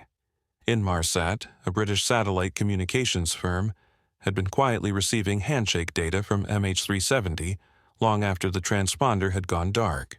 Their satellites continued exchanging brief signal bursts with the aircraft for 6 hours and 11 minutes beyond the last radar contact. 6 hours. The plane had not crashed in the South China Sea, as initial search teams assumed. It had flown on, following a path that led far away from its planned destination. Eventually, the official investigation acknowledged this data, only after Malaysian authorities had spent weeks scouring the wrong stretch of ocean. By the time search efforts shifted southward, currents and time had scattered any trace of debris across an area roughly the size of the continental United States. But I had access to resources that most journalists, and certainly the public, did not. Through a network of old colleagues repaying old favors, I obtained raw Inmarsat logs, complete with technical annotations that had been redacted from public reports. What I found in those margins made my hands tremble. The satellite pings showed that MH370 hadn't just flown aimlessly south. It had made altitude changes and course corrections consistent with manual piloting. Even more disturbing, at several points the aircraft entered holding patterns, circular flight paths, as though awaiting clearance to land. I cross-referenced those pings with maritime traffic records from the Indian Ocean. On the night of March 8, 2014, there was a peculiar absence of commercial shipping along MH370's projected path. Vessels that should have been in the area had delayed their departures or changed course. It was as if someone had deliberately cleared a corridor through one of the world's busiest shipping zones. Then I found the eyewitness reports. In September 2014, residents of Kudahuvadhu Island in the Maldives reported seeing a low-flying jet at approximately 6:15 a.m. local time, about 6 hours after MH370's last radar contact. The aircraft was white with red markings, consistent with Malaysia Airlines livery. It was flying unusually low, headed southwest over open water. The Maldivian government opened an investigation, then suddenly classified it and refused to comment. When pressed by international media, they dismissed the sightings as confusion. Officials suggested residents had likely seen a domestic flight, but I knew something they hadn't disclosed. There were no scheduled domestic flights over Kudahuvadhu at 6:15 a.m. that morning. In fact, the island's airport had been closed for maintenance since March 5th. The nearest scheduled flight, a Maldivian air taxi, wasn't due to depart Malé until 7:30 a.m., heading in the opposite direction. Southwest of the Maldives lay 800 miles of open ocean, and then Diego Garcia. I began constructing a timeline that made my previous intelligence work feel amateurish by comparison. Malaysia Airlines Flight 370 had not crashed. It had been diverted along a pre-planned route, one carefully engineered to avoid radar, maritime observation, and international scrutiny. And at the very end, someone had miscalculated. A few islanders happened to look up and saw something they were never supposed to see. But why? Why orchestrate the disappearance of a commercial flight? Why the deaths of 239 people? The answer lay not in the aircraft, but in its passenger manifest. Every intelligence analyst learns to search for patterns beneath chaos, and MH370's manifest had patterns that should have triggered red flags long before takeoff. 20 passengers worked for Freescale Semiconductor, a Texas-based firm specializing in microprocessors and embedded systems. They were en route to Beijing for a technical summit, carrying laptops and documents on advanced radar and stealth applications. Among them, Dr. Chen Wei, the lead engineer on Freescale's Project Mirror, which aimed to develop systems capable of dynamically altering radar signatures. 4 passengers boarded using stolen Austrian and Italian passports. The men who had reported them stolen were quickly found, but the identities of the travelers who used them were never confirmed. Interpol verified that the tickets had been purchased with cash through a Bangkok travel agency that retained no additional customer records. Then there was Yen Lo. Listed as a software consultant, Yen Lo was in fact a former Chinese military cyber analyst. According to confidential files I accessed through channels I can neither confirm nor deny, Yen Lo had been developing quantum encryption algorithms for the People's Liberation Army's 3rd Department, their signals intelligence wing. 6 months before MH370 vanished, Yen Lo had contacted the CIA through intermediaries, offering to defect. He claimed to possess research that could render Western surveillance systems obsolete within 10 years. But what he didn't know, what he couldn't have known, was that his communications had been intercepted by the NSA's Special Collections Service, operating out of the U.S. Embassy in Kuala Lumpur. The NSA had been tracking Yen Lo's movements and logging every call, text, and digital transmission since October 2013. I spent weeks piecing together the intelligence mosaic that would have been visible to decision-makers in the days before the plane vanished. What I found was a convergence of strategic factors that rewrote everything. Freescale Semiconductor's largest shareholder was a private equity firm, Jacob Partners. Internal reports linked it to DARPA funding for next-gen radar systems. The Freescale engineers aboard MH370 weren't just attending a trade show. They were transporting prototype hardware and software that could render aircraft invisible to radar. Meanwhile, Yen Lo's quantum encryption project represented a shift in electronic warfare, so significant that it could invalidate decades of Western investment in signals intelligence. Combined, these technologies would have granted the Chinese military a decisive edge in both detection and communication, a leap forward the U.S. could not allow. And then came one final detail I couldn't ignore. 3 weeks before MH370 disappeared, a Boeing 777, identical to the Malaysia Airlines aircraft, was spotted at Diego Garcia by a commercial satellite company during a routine imaging sweep. The aircraft was parked inside a maintenance hangar reserved for U.S. military use. When I secured higher resolution images through back channels, my blood went cold. The antenna configuration on that aircraft's fuselage matched MH370's exact specifications. Someone had prepared for this. They had the airframe. They had the assets in place. All they needed was the right opportunity. A flight carrying passengers whose disappearance would serve multiple intelligence objectives. Flight MH370 wasn't lost to mechanical failure. It wasn't a terrorist hijacking. It wasn't pilot suicide. It was intercepted by the most sophisticated intelligence network in the world, using methods that most people can't imagine and wouldn't believe even if they were told. And it didn't end with the plane's disappearance. In November 2015, 18 months later, I received an encrypted email from an unknown sender. It contained only a phone number and 6 words. Hangar 7. Test Flight 847. I stared at the screen for 10 minutes before I fully grasped what I was seeing.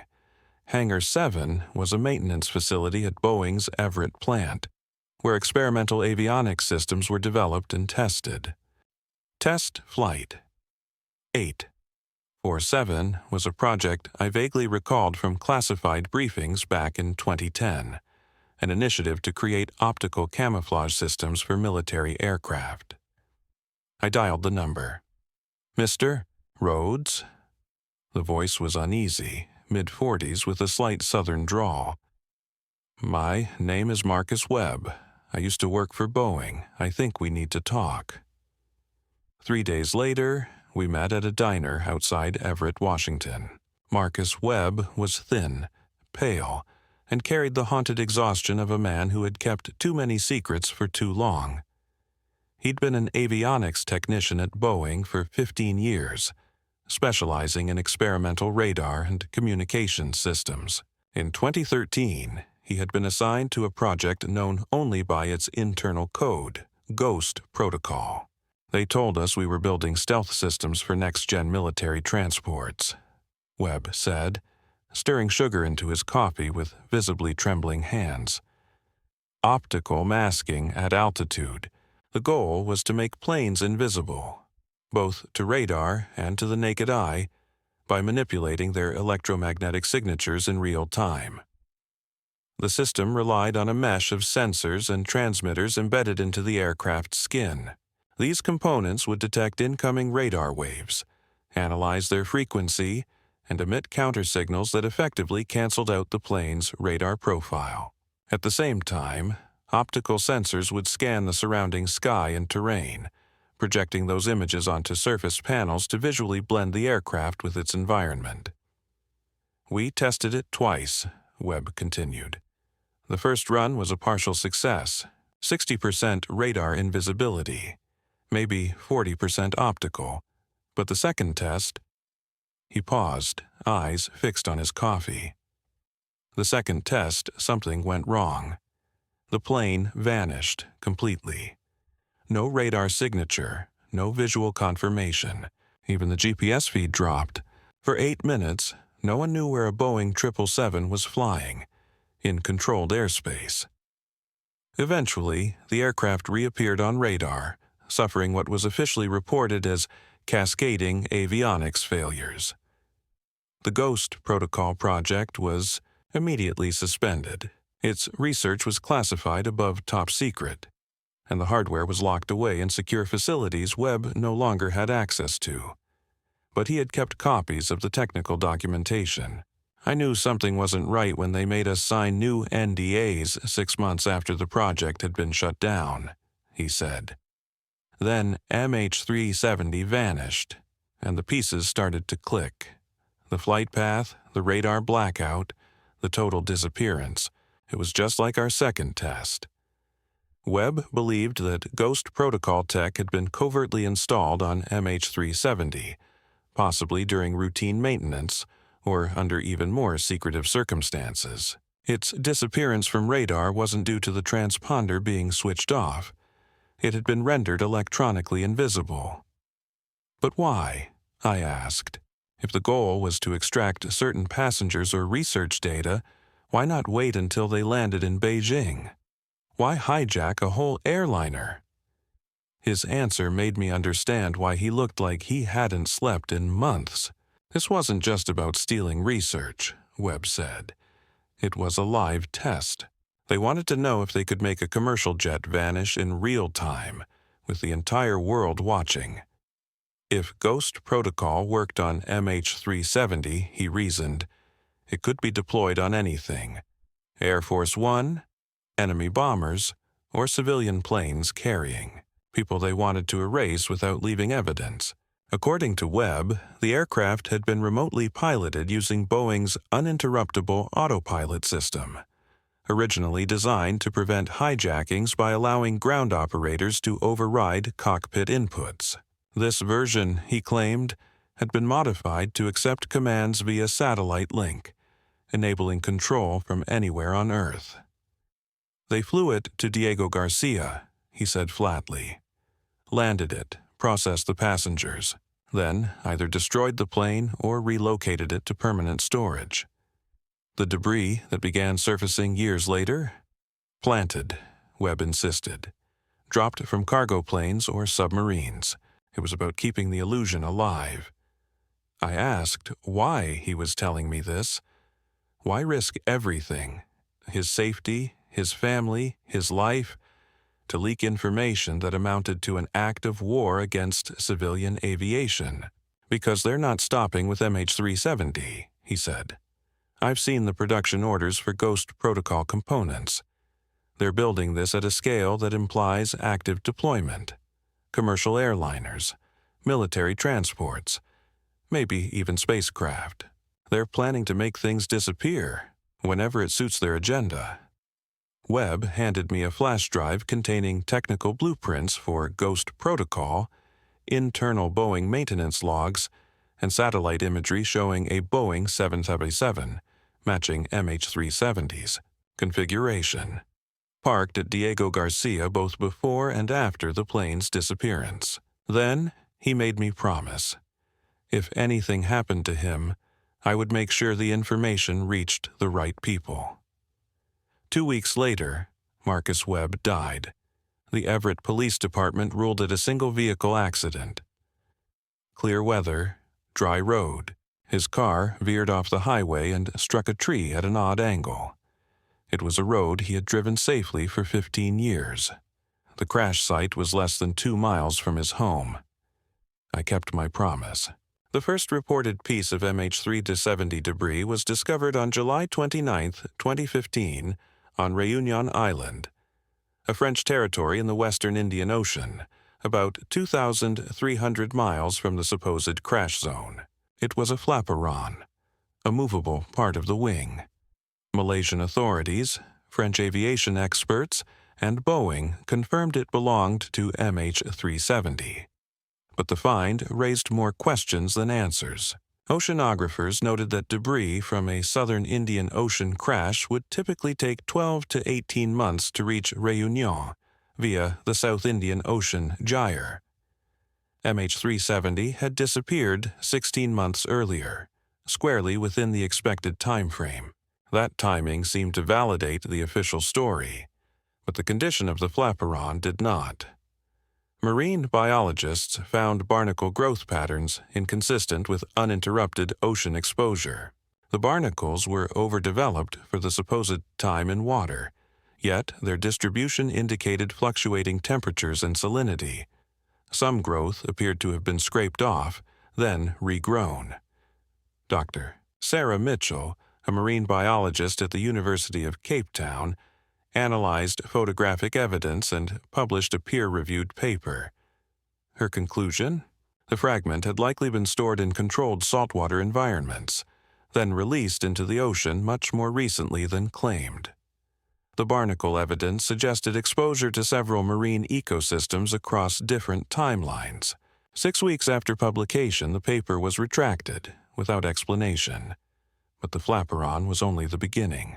Between 2015 and 2018, over 30 additional pieces of alleged MH370 wreckage were found along coastlines in Mozambique, Madagascar, South Africa, and Tanzania. They included wing sections, interior panels, engine parts, and personal belongings. Each find seemed to reinforce the narrative. MH370 had crashed, and its wreckage was spreading. But the forensic reports told another story, one not shared with the public. Several parts had clean, straight tool marks indicating they had been deliberately detached, not ripped loose by high-speed impact. Some fragments bore signs of freshwater exposure, mineral buildup, and corrosion patterns that don't occur in salt water. Even more damning, isotope analysis of barnacles revealed water chemistry consistent with enclosed bays and lagoon ecosystems, specifically those around coral atolls like Diego Garcia. When I mapped the debris discovery dates and locations, another pattern emerged. The finds aligned with established shipping lanes and naval training zones used by U.S. and British forces in the Indian Ocean. Multiple fragments appeared within days of documented U.S. Navy operations in those exact coastal areas. In October 2017, I obtained satellite imagery showing U.S. Navy submarines surfacing in international waters off the coast of Mozambique approximately 48 hours before local fishermen discovered wing fragments on a nearby beach. Similar patterns emerged in Madagascar and Tanzania. Naval activity followed closely by the discovery of debris, timing that strongly suggested deliberate placement rather than random ocean drift. The most damning piece of evidence came from an unexpected source. In early 2018, a former U.S. Navy diver contacted me through encrypted channels. He claimed to have participated in what his superiors referred to as deep water salvage training exercises in the Indian Ocean during 2016 and 2017.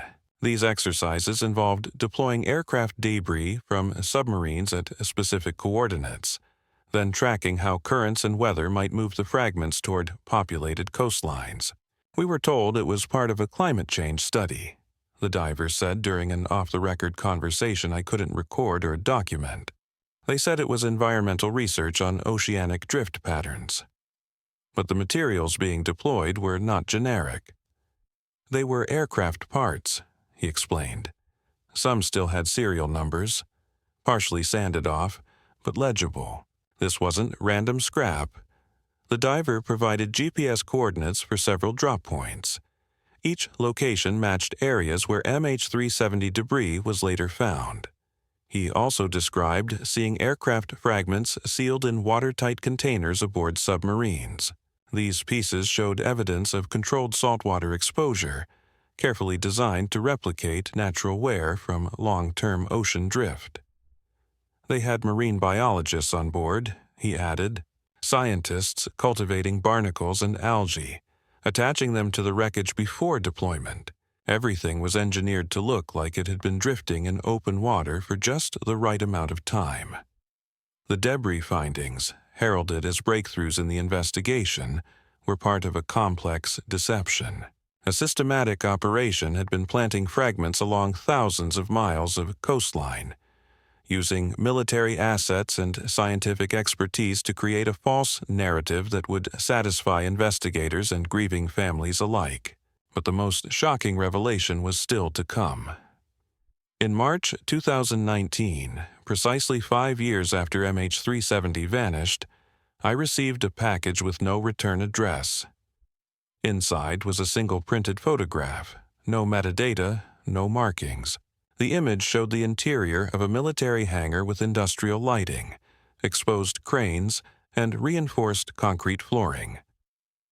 At the center stood an aircraft partially hidden beneath camouflage netting, but its silhouette was unmistakable. It was a Boeing 777. The aircraft's tail number wasn't visible, but certain features stood out. The distinctive antenna configuration, the unique winglet design, even wear marks on the fuselage identical to those documented on MH370 before its disappearance. But what truly chilled me was the hangar itself. The concrete showed the unique coral aggregate found only in construction on Diego Garcia. The industrial components matched maintenance blueprints I had acquired for that very base. The photograph had been taken inside one of the most secure military facilities on Earth, and it showed a plane the world had been told was destroyed.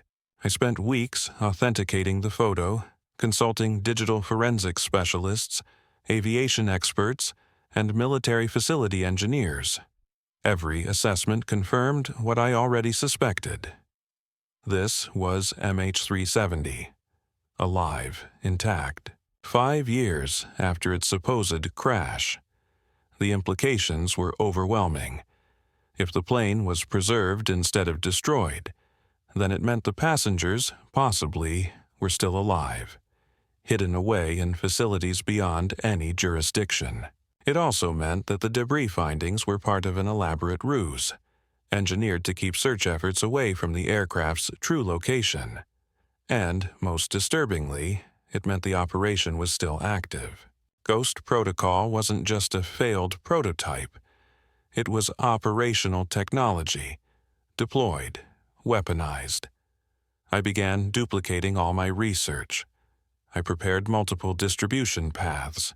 I reached out to journalists, former contacts, and documentary producers, anyone with a platform strong enough to bypass government suppression.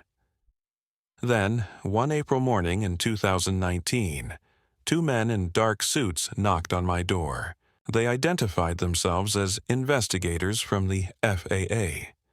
Their credentials didn't match any records I could verify. They seized my computer, external drives, printed materials, everything I'd gathered over 5 years. They told me my findings posed a risk to ongoing aviation security, and that my work was now classified under provisions of the Patriot Act. I was ordered to cease any investigation related to MH370, barred from speaking to media outlets, and instructed to report any foreign intelligence contact. They were polite, but the consequences of non-compliance were made clear. Charges under the Espionage Act, carrying the possibility of life in prison. 3 days later, I found a package in my mailbox. Inside was a flash drive. The label read, in block letters, 370 wasn't the first. The contents were chilling.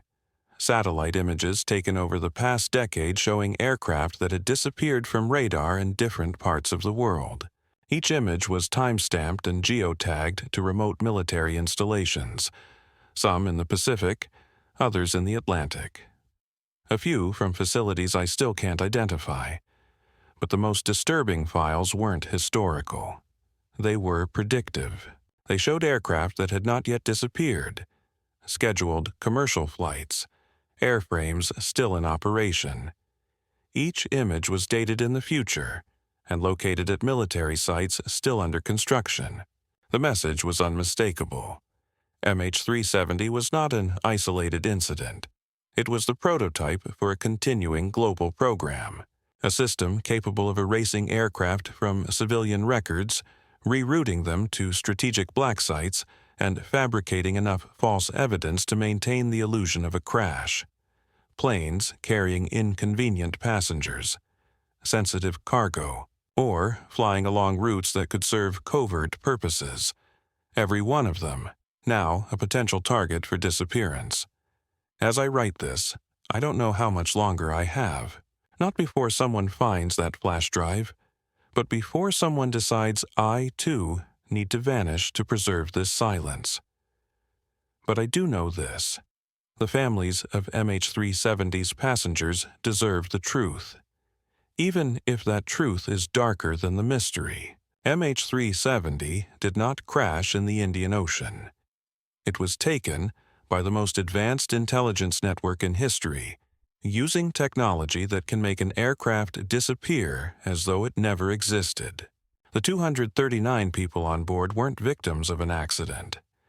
They were collateral damage in an experiment that worked, and it will work again, wherever the strategic need arises. This silence corridor that swallowed MH370, it still exists. It's still waiting for the next flight, the next passenger, the next payload too important or too dangerous to be allowed to reach its destination. In a world where radar can be fooled, aircraft can be redirected without a trace, and crash sites can be staged with scientific precision, every flight is vulnerable. Every traveler is expendable. The next time a plane disappears, don't just ask where it went. Ask who needed it to vanish and why.